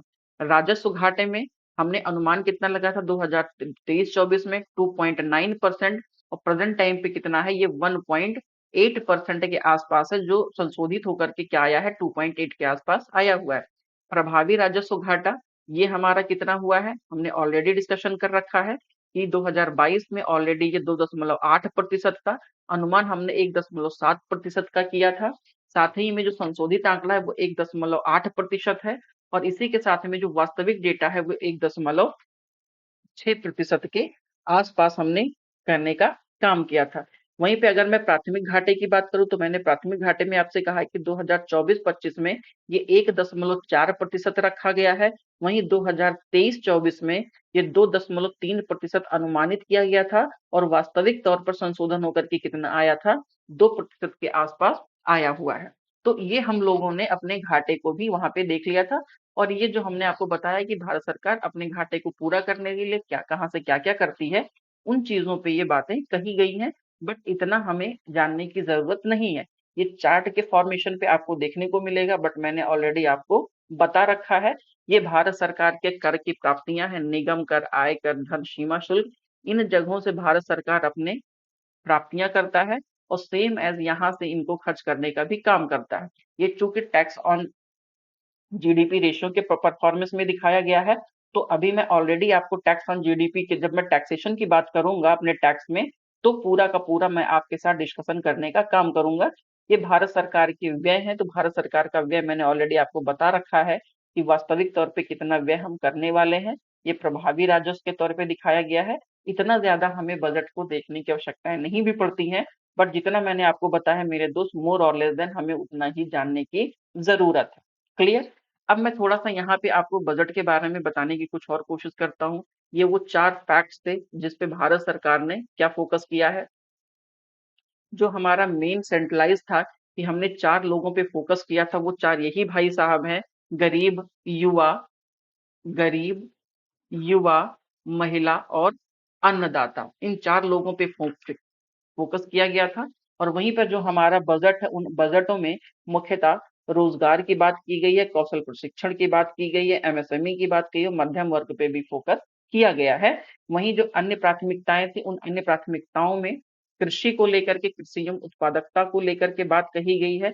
इसके अंतर्गत जो मेन चीजें हैं वो ये वाला है कि नई किस्मों में शुरू करने के लिए भारत सरकार ने किसानों की खेती बाड़ी के लिए 32 कृषि एवं बागवानी फसलों की 109 उच्च पैदावार फसलों जलवायु परिवर्तन के अनुकूल बनाने के लिए किस्मों को जारी किया जाएगा। साथ ही ये भी बोला गया है कि हम अपने प्राकृतिक खेती को, नेचुरल फार्मिंग को अगले 2 वर्षों में 1 करोड़ किसानों को प्रमाण पत्र व ब्रांडिंग के द्वारा सहायता प्रदान करने की शुरुआत की जाएगी, जिसमें से 10,000 आवश्यकता आधारित जैव आदान संसाधन केंद्र स्थापित किए जाएंगे। साथ ही में भारत सरकार ने कहा है कि झींगा मछली, आई मीन जो हमारा सी फूड है, उन सी फूड को प्रमोट करने के लिए, निर्यात करने के लिए भी वित्त पोषण की बात की गई है। ये थोड़ा सा आपका मोस्ट इंपॉर्टेंट है। भारत सरकार डीपीआई, एग्रीकल्चर में डिजिटल को प्रमोट करने की कोशिश कर रही है कि डिजिटल सार्वजनिक अवसंरचना के तहत 3 वर्षों में किसान एवं उनकी जमीन को शामिल करने के लिए डीपीआई को लागू किया जाएगा। मतलब जितना भी आपका डेटा है किसानों का वो ऑनलाइन रखा जाएगा, उनकी जमीनों को शामिल किया जाएगा। इसके लिए 400 जिले में डिजिटल फसल सर्वेक्षण भी किया जाएगा, और जन समर्थन आधारित केसीसी किसान क्रेडिट कार्ड को भी जारी करने की बात कही गई है। वहीं पे जो मैं आपसे कहा था दूसरा जो हमारा प्राथमिकता है वो रोजगार को लेकर के है। रोजगार के अंतर्गत भारत सरकार ने 3 योजनाओं को शामिल किया है। उन 3 योजनाओं में जो पहला हमने देखा है कि सभी औपचारिक क्षेत्रों में पहली बार रोजगार प्राप्त करने के लिए 3 किस्तों में 15,000 रुपए 1 माह के वेतन दिया जाएगा, मतलब कम से कम उन्हें 15,000 रुपए तक सैलरी दी जाएगी अगर वो औपचारिक क्षेत्रों में फॉर्मल सेक्टर में काम कर रहे हैं तो। अगर इनफॉर्मल है तो उसके लिए यहाँ पे कोई भी वर्णन नहीं किया गया है। साथ ही में बोला गया है साथ में ही बोला गया है आपसे कि एक सेकंड मैं लैपटॉप का चार्जिंग लगा दूं, अदरवाइज हमारा लैपटॉप ऑफ हो जाएगा। ओके, ठीक है। इसी के साथ में बोला गया है कि ईपीएफओ में अंशदान के लिए 2 वर्षों तक 3,000 रुपए प्रतिमाह की क्षतिपूर्ति भी भारत सरकार करेगी। और पहली बार रोजगार प्राप्त करने से संबंध में ये बोला गया है कि प्रथम 4 वर्षों के लिए अंशदान के लिए विशिष्ट पैमाने पे ईपीएफओ अंशदान के कर्मचारियों को नियुक्ति और प्रोत्साहन दोनों किया जाएगा। साथ ही बोला गया है कि भारत सरकार या संवर्धित निधि की गारंटी के साथ 7.5 लाख रुपए तक का ऋण भी दिया जाएगा और इससे 25,000 छात्रों को सहायता मिलने का अनुमान लगाया गया है। कौशल प्रशिक्षण के लिए 5 वर्षों में 20 लाख युवाओं को प्रशिक्षण करने की बात कही गई है, जिससे कि उन्हें जो हमारे यहाँ नए नए स्टार्टअप्स हैं उन्हें वहां पे ट्रेनिंग दिला करके उनके लिए रोजगार के अवसरों का सृजन किया जा सके। वहीं घरेलू संस्थानों में हायर एजुकेशन के लिए 10 लाख रुपए तक के ऋण की बात कही गई है, जो प्रतिवर्ष 1 लाख विद्यार्थियों को दिए जाने की बात है। और वहीं पे उसका जो इंटरेस्ट रेट है वो 3% वार्षिक ब्याज के तौर पे सहायता भी किया जाएगा सब्सिडी के तौर पे। अगर मैं विकसित भारत की प्राथमिकता की बात करूं, जो विकसित भारत को लेके हमारी प्राथमिकताएं हैं, तो सबसे इम्पोर्टेंट है कि पूर्वोदय ये एक योजना है। इस पूर्वोदय में विकास को बहुत ज्यादा इंपॉर्टेंट दिया गया है। खासकर वो कौन कौन से क्षेत्र हैं? बिहार राज्य, झारखंड, पश्चिम बंगाल, आंध्र प्रदेश, इन 4 राज्यों को पूर्वोदय योजना में शामिल किया गया है। जो पूर्वीय क्षेत्रों में प्राकृतिक निधि संपन्न राज्य हैं वहां पर रोजगार के अवसर सृजन करने की बात कही गई है। वहीं पर बिहार के गया में औद्योगिक नोड के विकास के लिए अमृतसर कोलकाता औद्योगिक गलियारा का विकास किया गया है। मतलब जो अमृतसर कलकत्ता औद्योगिक गलियारा है उसके बीच में हेडक्वार्टर के तौर पर कहाँ पर, गया में बनाए जाने की बात कही गई है। महिलाओं एवं बालिकाओं के लिए लाभार्थ योजना के तहत 3 लाख करोड़ रुपए का आवंटन करने की बात कही गई है। सबसे इंपॉर्टेंट ये है कि प्रधानमंत्री जनजातीय अन्न ग्राम अभियान के तहत 63,000 गांवों को कवर करते हुए आदिवासी समुदाय को सामाजिक आर्थिक स्थिति में सुधार करना है। इससे 5 करोड़ जनजातियों को लाभान्वित किया जाएगा। साथ ही में साथ ये भी बहुत एक इंपॉर्टेंट डेटा है कि पूर्वोत्तर क्षेत्र में 100 से अधिक शाखाएं किसकी खोली जाएंगी? इंडियन पोस्ट पेमेंट बैंक की शाखाएं खोली जाएंगी, जिससे कि वहां पर सामाजिक आर्थिक विकास सुनिश्चित हो सके और लोगों को वित्तीय समावेशन के माध्यम से जोड़ा जा सके। वहीं पे आंध्र प्रदेश पुनर्गठन अधिनियम के तहत बोला गया है कि वित्त वर्ष 2024-25 में 15,000 करोड़ रुपए की वित्तीय सहायता की अलग से व्यवस्था की गई है। आपको याद होगा कि जब वहां पे सरकार को समर्थन दिया गया था तो चंद्रबाबू नायडू की जो क्षेत्र है आंध्र प्रदेश उसके लिए विशेष राशि लाई गई थी। वही देश में खाद्य सुरक्षा को सुनिश्चित करने के लिए पोलावरम सिंचाई परियोजना ये बहुत इंपॉर्टेंट है। आपसे पूछा भी जा सकता है कि पोलावरम सिंचाई परियोजना किस राज्य की है, तो ये आंध्र प्रदेश राज्य की है। और अगर वहीं पे मैं कॉरिडोर की बात करूं तो विशाखापत्तनम तो चेन्नई औद्योगिक कॉरिडोर को भी जोड़ा जा रहा है, जो हैदराबाद बेंगलुरु कॉरिडोर में भी एक दूसरे से कोरिलेट करने का काम करेगा। अगर मैं अन्य प्राथमिकताओं की बात करूं एमएसएमई विनिर्माण को लेकर के, तो विनिर्माण में एमएसएमई के माध्यम से ऋण देने की बात कही गई है। यहाँ पे बहुत इंपॉर्टेंट नहीं बट एक चीज बहुत इंपॉर्टेंट है कि जो हमारा मुद्रा ऋण है, मुद्रा ऋण के अंतर्गत जो तरुण श्रेणी था उस तरुण श्रेणी में 10 लाख की राशि को बढ़ा करके 20 लाख कर दिया गया है। जो इम्पोर्टेंट है वो मैं आपको बता के चल रहा हूँ। वहीं पे अगर मैं इंटर्नशिप की बात करूँ तो 5 वर्ष की अवधि के लिए 1 करोड़ युवाओं को कंपनियों में इंटर्नशिप भी करवाया जाएगा और उस इंटर्नशिप के बदले में उन्हें 5,000 रुपए तक भत्ता भी दिया जाएगा और 6,000 रुपए एक मंथ की उन्हें सैलरी भी पे की जाएगी। शहरी विकास की अगर मैं बात करूँ, शहरी विकास में स्टैंप ड्यूटी, अगर महिलाओं के नाम पर कोई भी जमीन खरीदी जा रही है तो स्टाम्प ड्यूटी में शायद 2% की छूट देने की बात कही गई है। वहीं चयनित 100 नगरों में साप्ताहिक हॉट अथवा स्ट्रीट फूड हब को विकसित करने की बात कही गई है तथा 30 लाख से अधिक जनसंख्या वाले 14 बड़े नगरों को ट्रांजिट उन्मुख विकास की ओर बढ़ावा देने की बात कही गई। वहीं जल प्रबंधन करने के लिए कचरा ठोस प्रबंधन के तहत छोटे व जो मध्यम योजनाएं हैं, मध्यम शहर हैं, उनमें 100 से बड़े शहरों को शामिल करने की बात कही गई है। पीएम आवास योजना 2.0 की शुरुआत की गई है, जिसके तहत 10 लाख करोड़ रुपए का निवेश किया जाएगा और 10 लाख करोड़ रुपए के निवेश करके 1 करोड़ शहरी गरीब तथा मध्यम वर्ग की आवश्यकताओं को पूरा करने की बातें कही गई हैं। अगर हम एनर्जी की बात करें तो ये थोड़ा-सा हमारे लिए इम्पोर्टेंट सेक्टर है एनर्जी। नाभिकीय ऊर्जा में निजी क्षेत्रों के साथ पहली बार पहल को बढ़ावा दिया गया है। भारत में लघु रिएक्टर्स की स्थापना की बात की गई है। वहीं पे लघु मॉड्यूल रिएक्टर व नाभिकीय ऊर्जा के लिए नई प्रौद्योगिकी के R&D पर भी बल देने की बात कही गई है। लेखा ऊर्जा परीक्षण करने के लिए सूक्ष्म एवं लघु उद्योगों को स्वच्छ ऊर्जा अपनाने के लिए वित्तीय सहायता प्रदान की बात कही गई है तथा 60 क्लस्टर्स और ग्रिड ऊर्जा लेखा परीक्षण के लिए अगले 100 क्लस्टर के विकसित करने की बातें कही गई हैं। तो ये कुछ छोटी-छोटी मगर मोटी बातें थी जो मैंने आपके साथ में डिस्क्लोज किया है। अब मैं थोड़ी-सी आपके साथ डिस्कशन करूंगा कि टैक्स को लेकर के हमारे बजट में क्या-क्या प्रोविजंस किए गए हैं। अगर मैं टैक्स की आपसे बात करता हूं तो टैक्स में क्या-क्या कहा गया है, ये थोड़ा-सा हमें जानने की जरूरत है।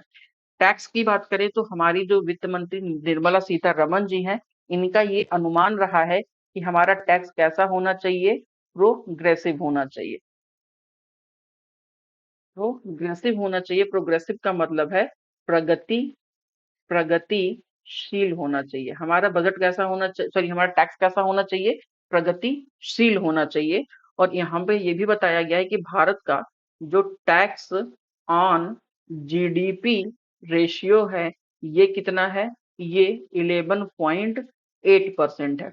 इस टैक्स ऑन जीडीपी रेशियो में अगर मैं डायरेक्ट टैक्स की बात करूं तो 6.8% डायरेक्ट टैक्स का कंट्रीब्यूशन होता है और वहीं पे अगर मैं इनडायरेक्ट टैक्स की बात करूं तो 5% इनडायरेक्ट टैक्स का योगदान हमारी जीडीपी में देखने को मिलता है।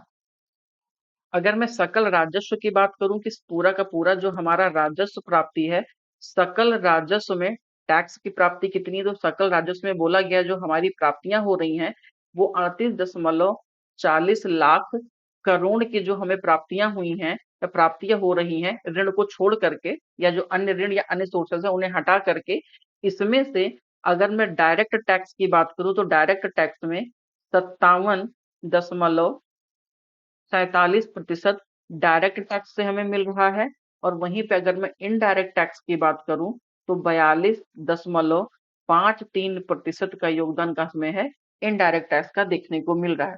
वहीं पे अगर मैं कर की बात करूं कि भारत को सबसे ज्यादा कर कहां कहां से मिलता है, तो मैंने ऊपर ही आपके साथ डिस्कशन किया था। एक है हमारा इनकम टैक्स, दूसरा है हमारा जीएसटी और तीसरा है हमारा कॉर्पोरेटिव टैक्स, कॉर्पोरेटिव या निगम कर। ठीक, इन तीनों से भारत सरकार को सबसे ज्यादा आय की प्राप्ति हमें देखने को मिलती है। अगर इस बजट पे मैं टैक्स स्लैब की बात करूं कि इस बार क्या टैक्स स्लैब रखा गया है, तो इस बार टैक्स में चेंजिंग किया गया है। 0 से लेकर के और 3 लाख तक टैक्स को 0% रखा गया है। वहीं 3 से 7 लाख के लिए 5% टैक्स है। 7 से लेकर के और 10 लाख तक का जो टैक्स रखा गया है वो 10% रखा गया है। वहीं पे 10 से लेकर के और 12 लाख तक का जो टैक्स कलेक्शन है वो 15% रखा गया है। 12 से लेकर के 15 लाख तक का टैक्स कलेक्शन 20% रखा गया है और 15 लाख से ऊपर का जो टैक्स कलेक्शन है वो कितना रखा गया है, 30% रखा गया है। वहीं पे ये बोला गया है कि इस टैक्स कलेक्शंस में जो भी चेंजिंग्स किए गए हैं उसकी वजह से 17,500 रुपए की सेविंग्स मानी जा रही कि आम जनता को सेविंग्स होगा। वहीं पे अगर मैं टैक्स की बात करूं कि टैक्स में और कौन कौन से प्रोविजंस किए गए हैं, तो इसी टैक्स में जो हमें टैक्स में रिफॉर्म किया गया उन टैक्सों में अगर मैं कैपिटल गेन टैक्स की बात करूं, कैपिटल कैपिटल गेन टैक्स की बात करूं, कैपिटल गेन टैक्स क्या होता है मैं आपसे थोड़ा सा डिस्कशन कर दे रहा हूं। कैपिटल गेन टैक्स का मतलब ये होता है कि आपकी कोई एक ऐसी संपत्ति है जिसको बेचने से आपकी प्राप्ति हुई है, लाभ अर्जन हुआ है, तो उस लाभ पे आपको भारत सरकार को टैक्स देना पड़ेगा। वही टैक्स आपका कैपिटल गेन टैक्स कहलाता है। जैसे घर है, मकान है, कोई गोल्ड है या ज्वेलरी है या शेयर्स हैं, कोई पेंटिंग्स हैं, ये सब कैसे, ये आपकी कैपिटल गेन टैक्स है। आपने उसको बेचा है, बेच करके आपको लाभ की प्राप्ति हुई है और लाभ की प्राप्ति पे आपको भारत सरकार को कर देना पड़ेगा। तो आपको कैपिटल गेन टैक्स में जो टैक्स पे करना है, इस बार कैपिटल गेन टैक्स को जो शॉर्ट टर्म के लिए है, short term capital capital gain tax है। अगर मैं short term capital gain tax की बात करूं तो ये कितना बोला गया है, short term capital gain tax ये 20% किया गया है। और वहीं पे long term capital gain tax कितना कहा गया है, तो long term capital gain tax 12% दशमलव 12.5% के आसपास रखा गया है। इसी के साथ में रियल सेक्टर की मैं बात करूं कि जो रियल एस्टेट में कैपिटल गेन टैक्स को CGT को एक तरीके से खत्म किया गया है और इस पे सिंगल टैक्स इस बार लगाया गया। और सिंगल टैक्स कैसा होगा, वो 12.5% के आसपास रखा गया है। मतलब अब आपका रियल एस्टेट में चाहे short term capital gain tax हो चाहे long term capital gain tax हो, 12.5% का सिंगल आपको कैपिटल गेन टैक्स देना पड़ेगा। वहीं पे एंजल इन्वेस्टर्स के लिए इस स्टार्टअप भारत में स्टार्टअप को प्रमोट करने के लिए जो एंजल टैक्स है, एंजल टैक्स को 0% किया गया है। एंजल टैक्स क्या होता है, जैसे एंजल इन्वेस्टर होते हैं उसी एंजल इन्वेस्टर्स पे ही एंजल टैक्स भी लगाया जाता है।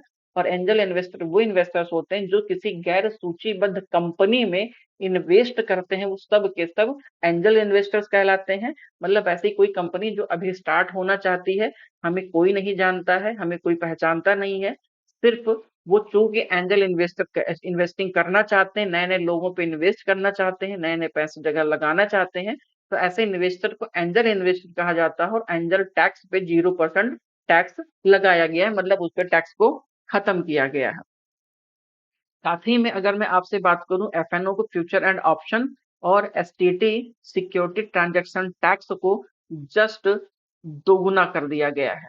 क्लियर, इतनी चीजें हमें हमारे टैक्स से रिलेटेड थी जो कि हमें जानना और समझना था। वहीं पे अगर मैं थोड़ा सा आपसे बात करूं कि भारत सरकार टैक्स में और क्या चीजें लेकर के आई है, तो भारत सरकार ने ये बताया है कि अभी भारत सरकार जो सब्सिडी दे रही है सरकार ने, उसमें भारत सरकार ने सब सब्सिडी का भी उल्लेख किया है, मेंशन किया है। भारत सरकार ने ये बोला है कि जो वो 100% भारत सरकार सब्सिडी देती है, उसका 96% सिर्फ वो 3 क्षेत्रों में देती है। पहला क्षेत्र कौन सा है, पहला क्षेत्र है खाद्य, दूसरा क्षेत्र है उर्वरक, और तीसरा क्षेत्र है ब्याज भुगतान। मतलब ब्याज भुगतान, इन 3 क्षेत्रों में वो सबसे ज्यादा सब्सिडी देने का काम करता है। खाद्य में कितना दे रहा है, तो 47.91% के आसपास दे रहा है। उर्वरक में 38.28% की बात कही है। वहीं पे ब्याज भुगतान के लिए 6.9% की सब्सिडी देने का के लिए बोला गया है। तो इस प्रकार से हमें यहाँ पे सब्सिडी भी देखने को मिला है। अब अगर मैं आपसे बजट से कुछ छोटी मोटी बातें करूं कि बजट में अन्य कौन कौन सी बातें कही गई हैं, तो मेरे दोस्त जैसे मैंने आपसे बताया कि सब्जियों के उत्पादन क्लस्टर के लिए विकास की बात की गई है। आने वाले विगत 2 वर्षों में देशों में 1 करोड़ किसानों को प्रमाण पत्र देने की बातें कही गई हैं। पूर्वोदय योजना की बात की गई है, वहीं पे इंडियन पोस्ट पेमेंट बैंक की स्थापना की बात कही है। तो ये सारी चीजें हमें हमारी सब बजट के लिए इम्पोर्टेंट है। वहीं पर अन्य की मैं बात करूं तो बिहार के गया में स्थित एक जो विष्णु मंदिर है और बोध गया का महाबोधि मंदिर, उसे तीर्थ पर्यटन के तौर पे विकसित करने की बात कही है, ये भी बहुत इंपॉर्टेंट है। वहीं पे राजगीर में जो धार्मिक महत्व का हमारा नालंदा विश्वविद्यालय है, उसे पर्यटन के तौर पर भी विकसित करने की बात कही है। और साथ ही में आने वाले 10 वर्षों में अंतरिक्ष अर्थव्यवस्था को 5 गुना करने की बातें कही गई हैं। तो ये सब किसके संबंधित रहा है, हमारी बजट से कोरिलेट करके भी रहा है। साथ ही में अगर मैं अपने बजट से कुछ अन्य बातों की बात कहूं तो हमारे बजट में प्रधानमंत्री सूर्य घर मुफ्त बिजली योजना का भी वर्णन किया गया है और 100 से अधिक शहरों के आसपास वहां पे प्लग एंड प्ले औद्योगिक पार्क की स्थापना करने की बातें कही गई हैं। तो ये मेरे दोस्त मोटी मोटी मैंने आपसे किस चीज की बात की है, बजट की बातें की है। बजट में हमने आपसे बात किया कि पैसा कहाँ पर आया है, पैसा कहाँ गया है, भारत का कितना घाटा रहा है, कौन सा पैसा किस मद में आया, किस मद में भारत सरकार ने कहाँ किया है, कौन कौन से किस पे सेंट्रलाइज था, किस पे सेंट्रलाइज नहीं था, भारत ने लास्ट ईयर में क्या संशोधित आंकड़ा प्रेजेंट किया, इस बार का क्या आंकड़ा कैसे रहा है, इस सब के सब मैंने आपके साथ डिस्कशन किया है। साथ ही में मैंने आपसे टैक्स को लेकर के भी बातें कही हैं कि यहाँ पे कौन कौन सी चीजें हमें देखने को मिली है। अब इनके साथ ही में हम आपके साथ डिस्कशन करते हैं इकोनॉमिक सर्वे का कि इकोनॉमिक सर्वे क्या है। अब एक चीज मैं आपके साथ ये बताना चाहूंगा कि बजट और इकोनॉमिक सर्वे में अंतर क्या है। ठीक है, आपको बस ये बताना है कि बजट और इकोनॉमिक सर्वे में कॉमन अंतर क्या है।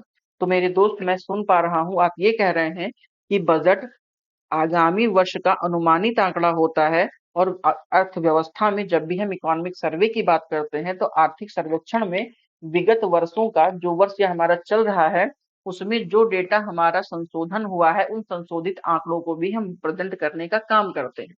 मतलब बजट में जहां हम अपने भविष्य के बारे में बताने की कोशिश करते हैं, वहीं आर्थिक सर्वेक्षण में हम अपने भूतकाल को बताने का काम करते हैं, जो वर्ष अभी बीता है, कि हमने बजट में क्या आपसे प्रॉमिस किया था और हमने उसको कहां तक प्राप्त कर लिया। जैसे राजकोषीय घाटा इतना प्रतिशत हमने कहा था, तो क्या उससे राजकोषीय घाटा हमारा कम हुआ है कि ज्यादा हुआ है। प्रभावी राजस्व घाटा हमने कहा था इतना करने का लक्ष्य, तो क्या हुआ है या नहीं हुआ है। हमारा एफडीआई कैसा रहा है, हमारा एफपीआई कैसा रहा है, हमारा विदेशी मुद्रा भंडार कैसा रहा है, हमारा भारत का जो विदेशी ऋण है वो कैसा रहा है, आयात कैसा रहा है, निर्यात कैसा रहा, खाद्यान्न उत्पादन हमारा कैसा रहा है, रोजगार की स्थितियां कैसी रही हैं, बेरोजगारी कैसा रहा है और संरचना में क्या इंप्रूवमेंट हमने किया है। तो ये सब वीर गाथा हम किसमें सुनाते हैं, आर्थिक सर्वेक्षण या इकोनॉमिक सर्वे में बताने का काम करते हैं। बजट से जस्ट एक दिन पहले आर्थिक सर्वेक्षण प्रस्तुत किया जाता है। आर्थिक सर्वेक्षण प्रेजेंट टाइम पे 31 जनवरी को प्रस्तुत किया जाता है और बजट 1 फरवरी को प्रस्तुत किया जाता है। इतनी चीजें क्लियर हो गई हैं। अब अगर मेरे दोस्त इतनी चीजें क्लियर हो गई हैं, तो मैं आपसे किस पे बात करता हूं, अब मैं आपसे बात करूंगा सीधे सीधे इकोनॉमिक सर्वे पर, आई मीन आर्थिक सर्वेक्षण पर। अगर मैं आपसे आर्थिक सर्वेक्षण की बात करूं तो आर्थिक सर्वेक्षण में किन चीजों का वर्णन किया गया है। आर्थिक सर्वेक्षण में ये बोला गया है कि जो हमारा बजट रहा है वो ग्रोथ रेट 6.5% से बढ़ के 7% रखने का अनुमान लगाया गया है। मैं एक एक चीज आपसे बात करता हूँ। आर्थिक सर्वेक्षण, आर्थिक आर्थिक सर्वेक्षण, ये कौन सा है आर्थिक सर्वेक्षण हमारा, तो 2023 और 2024 हमारा ये आर्थिक सर्वेक्षण है। क्लियर। जब भी आर्थिक सर्वेक्षण हम प्रस्तुत करते हैं तो हम अपने विगत वर्ष का विगत वर्ष का चित्र प्रस्तुत करते हैं। क्या प्रस्तुत करते हैं, चित्र प्रस्तुत करते हैं। ये मत सोचिएगा कि हम कैमरे से फोटो खींच रहे हैं।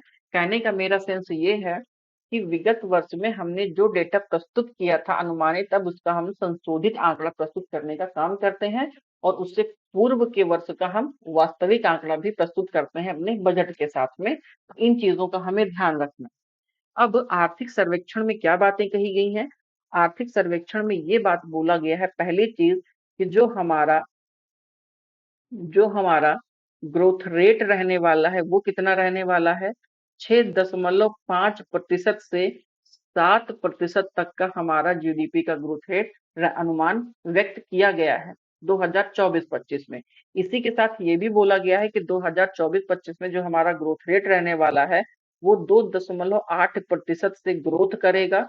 वहीं पे ये बोला गया है कि आने वाली जो विगत हमारी 3 तिमाही है, मतलब 4 तिमाहियों में से जो 3 तिमाही अभी हमने गुजारे हैं, वो 8% के ग्रोथ रेट से हमने विकास किया है। तो भारत का जो प्रेजेंट टाइम पे विकास कैसा है, वो 8% से चल रहा है और लास्ट ईयर में जो हमने अनुमान किया था उससे 6.5 से 7% का रहने का अनुमान लगाया गया है। इसी के साथ आर्थिक सर्वेक्षण में ये बताया गया है कि भारत में जो वित्त वर्ष 2024 रहा है उस 24 में जो भारत का जीवीए रहा है, ग्रॉस वैल्यू एडेड रहा है, इस ग्रॉस वैल्यू एडेड में प्राइमरी सेक्टर, सेकेंडरी सेक्टर और टर्शियरी सेक्टर का कितना योगदान रहा है।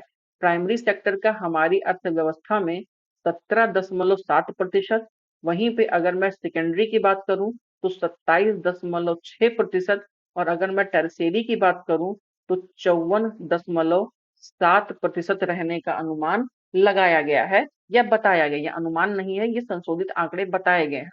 वहीं पे ये बताया गया है कि जो हमारा विनिर्माण क्षेत्र है, विनिर्माण क्षेत्र इसे हम सेकेंडरी सेक्टर के अंतर्गत भी देखने का काम करते हैं।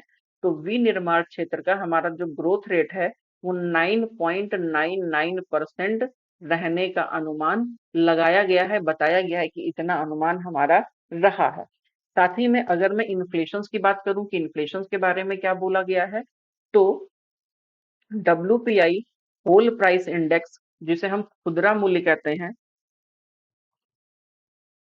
क्षमा चाहूंगा, थोक मूल्य बोलते हैं, ठीक है। सीपीआई, सीपीआई को कंज्यूमर प्राइस इंडेक्स या खुदरा मूल्य भी बोलते हैं।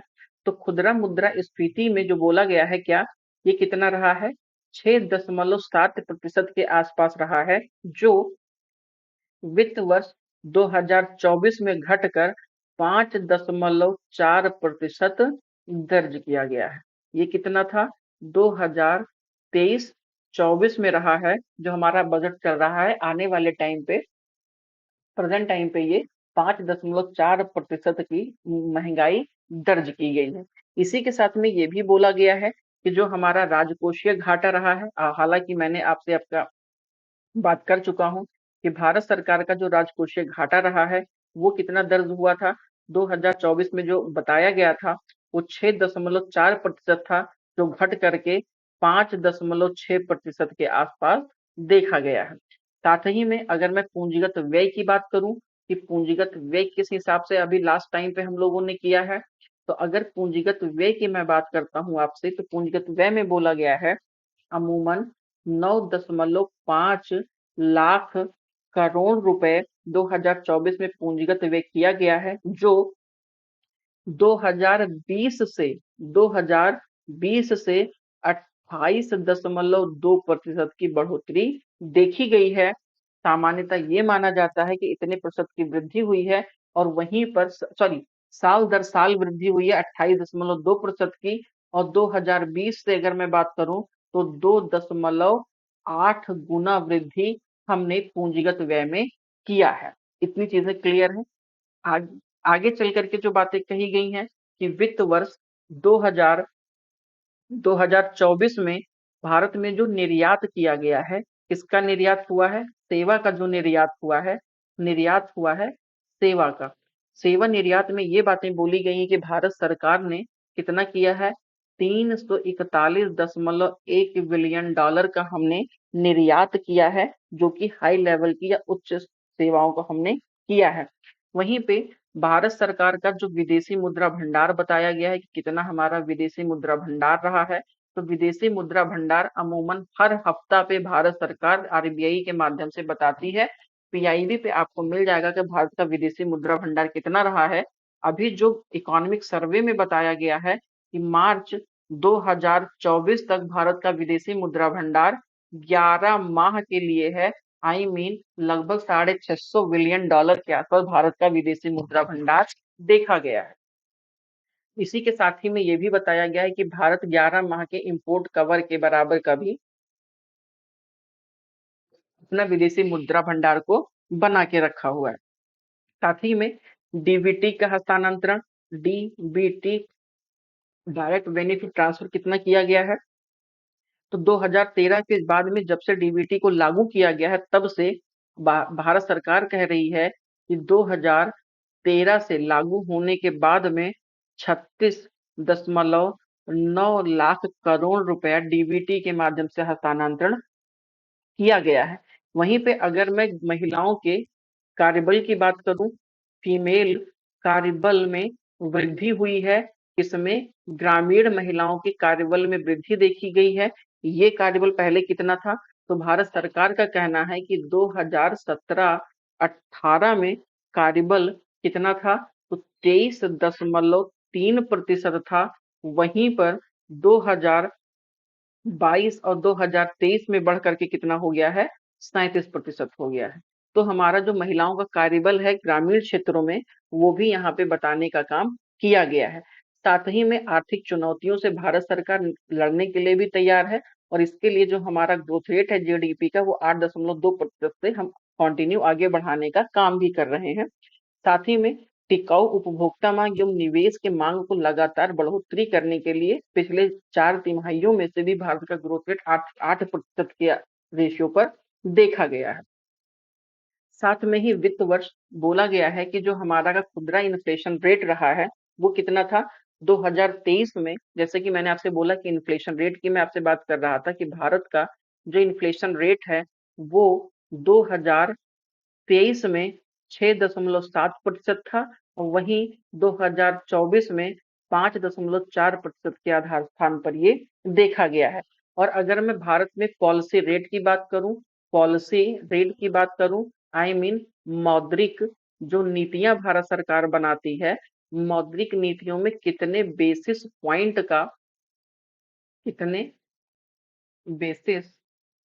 पॉइंट की बढ़ोतरी हुई है, तो ऐसा माना जाता है कि 250 बेसिस पॉइंट की बढ़ोतरी हुई है। बेसिस पॉइंट क्या होता है? बेसिस पॉइंट वह दर है जब भारत सरकार अपने आंकड़ों को बढ़ा चढ़ाकर प्रस्तुत करने के लिए प्रयोग करती है, और अमूमन ये बेसिस पॉइंट मॉनेटरी पॉलिसी के रेट को दर्शाने के लिए किया जाता है। जैसे अगर मान लीजिए कि भारत सरकार ने CRR, ट्रिपल आर, उसके बाद में repo rate, reverse repo rate, SLR, इन सब में कितना 0.50% की बढ़ोतरी करता है, तो न्यूज़पेपर में बताया जाता है कि आरबीआई ने 50 बेसिस पॉइंट की बढ़ोतरी की है। यहाँ एक बेसिस पॉइंट बराबर, इस 1% बराबर, माफी चाहूंगा, 1% बराबर 100 बेसिस पॉइंट के आधार पर देखा जाता है। तो अगर हमने अपनी मॉनेटरी पॉलिसी में 1% की बढ़ोतरी की है, तो हम ये बताते हैं कि भारत सरकार ने 100 बेसिस पॉइंट की बढ़ोतरी की है। तो उसी प्रकार ये भी यहाँ पे बता रही है हमारी सरकार कि मई 2022 से लेकर के और फरवरी 2023 तक हमने अपने रेट को बढ़ाया है। और कितना बढ़ाया है? 250 बेसिस पॉइंट बढ़ाया है, मतलब 2.5% हमने अपने दरों में बढ़ोतरी की है। मतलब भारत में लिक्विडिटी बहुत ज्यादा थी मई 2022 से फरवरी 2023 तक, और मई 2022 से लेकर फरवरी 2023 के बीच में हमने 2.5% तक के अपने दरों में वृद्धि की है, जिससे कि मार्केट में लिक्विडिटी को कम किया जा सके। इतना क्लियर हो गया। साथ ही में ये भी भारत सरकार की बताने की कोशिश की है कि वित्त वर्ष 2023 की तुलना में प्रत्यक्ष करों में 15.8% की बढ़ोतरी हुई है, वहीं अप्रत्यक्ष करों में 10.8% की बढ़ोतरी हुई है। साथ ही में जो हमारा टैक्स कलेक्शन भी हुआ है, अगर मैं टैक्स की बात करूं, कितना 2023 में जो डायरेक्ट टैक्स हैं उसमें, और जो इनडायरेक्ट टैक्स हैं उनमें कितनी बढ़ोतरी हुई है, तो डायरेक्ट टैक्स में 15.8% की बढ़ोतरी देखी गई है, वहीं पर इनडायरेक्ट टैक्स में 10.6% की बढ़ोतरी देखी गई है। साथ ही में अगर मैं सकल राजस्व की बात करूं, या टैक्स, जो हमारा कुल टैक्स कितना बढ़ा है, तो हमारा सकल हमारा सकल कर हमारा जो सकल कर राजस्व बढ़ा है, वो कितना बढ़ा है? वो 13.4% से लगाया गया था, जिसमें कि 1.4% तक की उछाल देखने की मिला हुआ है। वहीं पे अगर मैं वित्त वर्ष 2024 की बात करूं, तो अप्रत्यक्ष करों में जीएसटी में 12.7% की बढ़ोतरी देखने को मिला है। कितना? जीएसटी में कितना इंक्रीमेंट? सिर्फ जीएसटी की भारत सरकार यहाँ पे बात कर रही है कि इन जीएसटी में 12.7% की बढ़ोतरी देखने को मिला है। वहीं पर पूंजीगत व्यय में 2024 में पूंजीगत व्यय में 9.5 लाख करोड़ रुपए रहा है, जो साल दर साल में 28.2% की वृद्धि हुई है। इन चीजों को भी हमने देख लिया है। साथ ही साथ में अगर मैं आपसे बात करूं तो भारत सरकार ने ये भी बताया है कि जो हमारा एनपीए है, नॉन परफॉर्मिंग एसेट्स है। क्या? जो हमारा एनपीए है, नॉन परफॉर्मिंग एसेट है। Non performing asset March non performing asset March 2024 में कुल हमारे जीएनपी का, आई मीन जो gross national G NPA, gross non performing asset है, वो कितना हो गया है? वो 2.8% तक की उसमें गिरावट आई है। मतलब पिछले 12 महीनों में, एक वर्ष में हमारा ग्रॉस एनपीए में 2.8% की गिरावट के साथ में देखा गया है। साथ ही में इसके बावजूद ये भी बताया गया है कि सेवा निर्यात हमारा मजबूत रहा है। वहीं वित्त वर्ष में 341.1 बिलियन डॉलर की ऊंचाइयों पे रहा है। साथ ही यह भी समीक्षा किया गया है कि वित्त वर्ष 2024 में कुल निर्यात हम जो वस्तुओं का किए हैं वो 0.15% से बढ़ा है, जबकि हमारा कुल आयात 4.9% की गिरावट आई है। मतलब हमारे अपने निर्यात को बढ़ाया है और हमने अपने आयात को कम किया है। हमारा निर्यात कितना बढ़ा है? तो मेरे दोस्त, हमारा निर्यात 0.15% बढ़ा है और भारत के आयात में हमने अपने आयात को कम किया है। और हमारा आयात कितना कम हुआ है? 4.9% तक हमने अपने आयात को कम किया है। वहीं पर अगर भारत सरकार अपने धन प्रेषण की बात करे, ये धन प्रेषण भी लगभग चेंज होता है। ये मैं इकोनॉमिक सर्वे की बात कर रहा हूँ। भारत सरकार ने अपने धन प्रेषण के रूप में बताया है कि भारत में जो धन प्रेषण हुआ है, लगभग जीडीपी के प्रोस्पेक्टिव में वो 106 बिलियन डॉलर के आसपास देखा गया है। कितना? 106 बिलियन डॉलर के आसपास देखा गया है। ये बताने की कोशिश की गई है हमारे इकोनॉमिक सर्वे में। वहीं पर चालू खाता घाटा जीडीपी का 0.7% रहा है, जो कि 2023 में 2% घाटे के साथ में सुधार के तौर पर देखा गया है।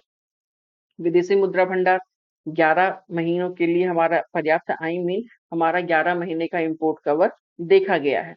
और 98% तक हम अपने कुल विदेशी ऋण को कवर करने के लिए भी हमारा विदेशी मुद्रा भंडार पर्याप्त है। तो इन चीजों को हमने यहाँ पर देखने, जानने और समझने की कोशिश की है। अब अगर मैं इसके साथ ही में थोड़ा सा और आपसे बात करूं कि हमारे यहाँ एग्रीकल्चर में क्या क्या इम्प्रूवमेंट हमें देखने को मिला है, तो मेरे दोस्त एग्रीकल्चर की अगर मैं बात करूं तो भारत सरकार ने ये बोला है कि जो हमारा कुल एग्रीकल्चर है उसमें 42.3% आबादी को रोजगार देता है। कितना? 42.3% आबादी को रोजगार उपलब्ध कराता है। कौन कराता है? वो एग्रीकल्चर कराता है। जिसमें हमारी जीडीपी का कितना योगदान है? तो 18.2% एग्रीकल्चर का हमारी जीडीपी में योगदान है। और जीवीए में 17.8 या 17.6 के आसपास है। मैंने शायद ऊपर आपके साथ कहीं पर डिस्कशन किया है कि हमारा जीवीए में 17.7 के आसपास हमारा योगदान एग्रीकल्चर का हमें देखने को मिलता है। इसी के साथ ही में ये भी बताया गया है यहाँ पे कि वर्तमान समय में चावल, गेहूं, कपास, गन्ना आदि में भारत दूसरे स्थान पर है। तो हम एग्रीकल्चर की अगर मैं बात करूं तो हम सेकंड रैंक पे कहाँ पे हैं? तो हम चावल में हम सेकंड रैंक पर आते हैं। गेहूं में हम सेकंड रैंक पर आते हैं। कपास में हम सेकंड रैंक पर आते हैं। गन्ना में हम सेकंड रैंक पर आते हैं। या अन्य फसलों में हम दूसरे सबसे बड़े क्या हैं? उत्पादक हैं, दूसरे नंबर पे। और पहले नंबर पे भारत सरकार ने क्या बताया है कि पहले नंबर पर हम दूध में हैं, दाल में हैं तथा मसालों में हैं। दूध, दाल और मसालों में भारत सबसे बड़ा उत्पादक है। ठीक, इसमें हम नंबर 1 पर हैं। और चावल, गेहूं, कपास और गन्ना में हम दूसरे नंबर पर आते हैं। वहीं पर अगर मैं खाद्यान्न उत्पादन की बात करूं कि भारत में खाद्यान्न उत्पादन कितना रहा है, तो वित्त वर्ष 2023 और 24 में हमारा खाद्यान्न उत्पादन 329 मिलियन टन के आसपास हमारा खाद्यान्न उत्पादन रहा है। इसी के साथ में अगर मैं कुल विदेशी मुद्रा भंडार की बात करूं तो 646 मिलियन के आसपास में हमारा विदेशी मुद्रा भंडार भी रहा है।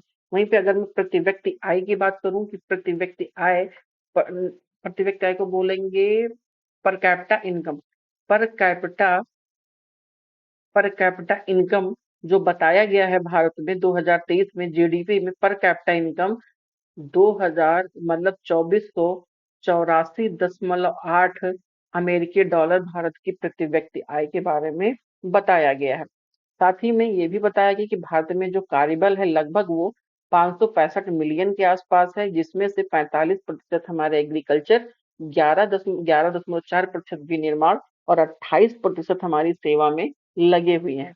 वहीं पे भारत में अन्य घाटाओं के बारे में भी बताया गया, जो कि मैंने आपके साथ डिस्कशन ऑलरेडी कर रखा है। तो ये हमारा कुछ कुल मिलाकर के आर्थिक सर्वेक्षण और बजट था, जो कि हमने आपके साथ में डिस्कशन किया है। मैं अगर आपको डिमांड होगी तो ये पीपीटी मैं आपको दे दूंगा। जो पीपीटी मैंने आपको पढ़ाने के लिए यूज किया था, ये पीपीटी आप ही के लिए है। अगर आप ढंग से देखेंगे तो यहाँ पे भी सारे आंकड़े आपको मिल जाएंगे कि भारत का चालू खाता घाटा सुधार कैसे हुआ है। भारत में वित्त वर्ष में विकास दर 8.2% के आसपास थी, ये मैंने अभी आपको बताया है। पीएम आई इंडेक्स कैसे रहा है ये मैंने आपको बताया। इन्फ्लेशन 5.4 के आसपास रहा है, 6.7 से हम गिर के नीचे आए हैं। और जीडीपी में राजकोषीय घाटा में कमी हमने 2023 में 6.4 रखा था, अभी 5.6 है। टैक्सों के बारे में मैंने आपसे बात की थी कि आयकर अधिनियम 1961 की समीक्षा की गई है, कहाँ पे क्या क्या छूट देने की बात कही है, टैक्स रिफॉर्म कैसे हुए हैं। अगर मैं बजट एज अ ग्लैंस की बात करूं तो यहाँ पे भी आप देख पाएंगे कि कौन सा कैसे कैसे डिस्कशन किया गया है। हमारा टैक्स ऑन कैपिटल रेशियो क्या है, हमारा डेफिसिट कितना है, पैसा कहाँ पर आया, पैसा कहाँ पर गया, और ये कुछ की वर्ड्स हैं। इन की वर्ड्सों के बाद में भी हमें देखने को मिलेगा, जैसे यहाँ पे ये बताया गया है कि बजट में कौन कौन सी चीजें शामिल होती हैं, ये आप पढ़ लीजिएगा। बजट में वार्षिक वित्तीय विवरण है, अनुदान की मांग, वित्त विधेयक, राजकोषीय घाटा राजकोषीय दायित्व एवं बजटीय प्रबंधन एफआरबीएम एक्ट की बात की गई है। व्यय बजट, प्राप्ति बजट, व्यय की रूपरेखा, बजट का सार, ये सब कुछ इसमें बजट के अंतर्गत प्रस्तुत किया जाता है। वार्षिक वित्तीय विवरण का वर्णन किया गया है के अनुच्छेद 112 में वार्षिक वित्तीय विवरण बजट का उल्लेख किया गया है, जिसके अंतर्गत भारत की संचित निधि, भारत की आकस्मिक निधि और भारत की लोक लेखा निधि आती है। इन निधियों के माध्यम से भारत सरकार अपनी आवश्यकताओं को पूरा करने का काम करता है। वहीं पे अगर मैं भारत की संचित निधि की बात करूं तो भारत की संचित निधि का वर्णन भारतीय संविधान के अनुच्छेद 266 क्लॉज 1 में किया गया है। इसमें भारत सरकार के सभी राजस्व, मैं थोड़ा सा यहाँ पे आपको स्टैटिक दे देता हूँ, सभी राजस्व को भी रखा जाता है, जिसके लिए उधार, इसके द्वारा दिए गए ऋण की वसूली, कुल प्राप्तियां मिलाकर भारत की संचित निधि का निर्माण किया जाता है। और सरकार की यह समस्त व्यय भारत की संचित निधि से ही किए जाते हैं और संसद में विधिवत अनुमति के बिना संचित निधि से एक भी राशि निकाली नहीं जा सकती। मतलब विधिवत का मतलब ये है कि बिना विनियोग विधेयक पारित किए आप संचित निधि से एक भी पैसा निकाल नहीं सकते। वहीं पे आकस्मिक निधि की बात की गई कि भारत में आकस्मिक निधि का वर्णन भारतीय संविधान के आर्टिकल 267 में किया गया है। और साथ ही में जो वर्णन किया गया है वो 30,000 करोड़ की बात की गई है कि भारत में जो आकस्मिक निधि है वो 30,000 करोड़ इस समय रखा गया है। अगर मैं आपसे बात करूं लोक लेखा निधि की, तो लोक लेखा निधि के अंतर्गत किन का वर्णन किया जाता है। जो भारत की भविष्य निधि है, लघु बचत योजना है, सरकार की प्राप्तियां हैं, सड़क या अलग सड़क विकास, प्राथमिक शिक्षा, अन्य कोषों को भी रखा जाता है। अब एक बात मैं आपसे बताता हूँ, दरअसल जो हमारी संचित निधि है, संचित निधि में वो पैसे रखे जाते हैं जो भारत सरकार की लाइबिलिटी नहीं है, और लोक लेखा निधि में वो पैसे रखे जाते हैं जो भारत सरकार की लाइबिलिटी है, भारत सरकार को वित्त ब्याज कुछ टाइम के बाद वापस करना है। इसीलिए लोक लेखा निधि से पैसे निकालने के लिए किसी भी प्रकार की संसदीय अनुमोदन की आवश्यकता नहीं पड़ती, लेकिन संचित निधि से पैसे निकालने के लिए विनियोग विधेयक पारित करने पड़ते हैं, संसदीय अनुमोदन की आवश्यकता पड़ती है। इसी के साथ में बजट के यहाँ पे गैर कर और गैर कर राजस्व की बातें भी कही गई हैं, जो कि मैं आपको बता चुका हूँ। लेखांकन का वर्णन, अनुदान की मांग, ये बहुत इंपॉर्टेंट है कि जो अनुदान की मांग है ये किस आर्टिकल में मेंशन किया गया, आर्टिकल 113 में मेंशन किया गया है। इसी के साथ ही में और क्या बात किया है, वित्त विधेयक, वित्त विधेयक एक तरीके से धन विधेयक भी होता है। आर्टिकल वित्त विधेयक पार्ट 1 एज अ वित्त विधेयक ट्रीट करता है, जिसका उल्लेख संविधान के 110 में बताया गया। और ये भी कहा गया है कि संविधान के अनुच्छेद 110 में जिन बातों का वर्णन किया गया है वही वित्त विधेयक माने जाते हैं, उससे इतर एक भी वित्त विधेयक माने नहीं जाएंगे। एफआरबीएम एक्ट 2003 के तहत क्या बताया गया? तो एफआरबीएम एक्ट 2003 में ये कहा गया है कि भारत सरकार को अपने घाटों को धीरे धीरे कम करना है। मतलब ये है कि एफआरबीएम एक्ट 2003 में भारत सरकार के घाटे को कम करने की बात कही गई और ये कहा गया कि भारत सरकार के जो घाटे हैं उन्हें 3 साल के प्रगतिशील लक्ष्य निर्धारित करना है। मतलब 3 साल में उन घाटों को धीरे धीरे कम करने की कोशिश की जाएगी। राजकोषीय घाटा, राजस्व घाटा, प्राथमिक घाटा और कर राजस्व या गैर कर राजस्व से केंद्र के जो सरकारी ऋण है, इन सब को एफआरबीएम एक्ट में ये बताया गया कि भारत सरकार धीरे धीरे इन्हें कम करने का कार्य करेगा। अब ये थोड़ा सा बजट व्यय है, ये आप एक बार पढ़ लीजिएगा। केंद्र प्रायोजित योजना है, वित्त आयोग अंतरण है और बजट की प्राप्तियां किस प्रकार से हैं, ये सारी चीजें मैंने आपको फैक्ट फैक्ट बता दिया है। यहाँ से थोड़ा सा कॉन्सेप्चुअल है, अगर आप पढ़ना चाहिए तो आप पढ़ लेंगे, अदरवाइज बहुत ज्यादा इंपॉर्टेंट ये आपके लिए नहीं है। फिर यहाँ से इंग्लिश में आ जाता है। क्लियर? तो मेरे दोस्त ये पूरा का पूरा बजट और इकोनॉमिक सर्वे मैंने आपके समक्ष रखने की कोशिश की है। ये पीडीएफ डिमांड करिएगा तो मैं आपको दे दूंगा। मिलते हैं अपने नेक्स्ट सेशन में, तब तक के लिए थैंक यू सो मच। जय हिंद।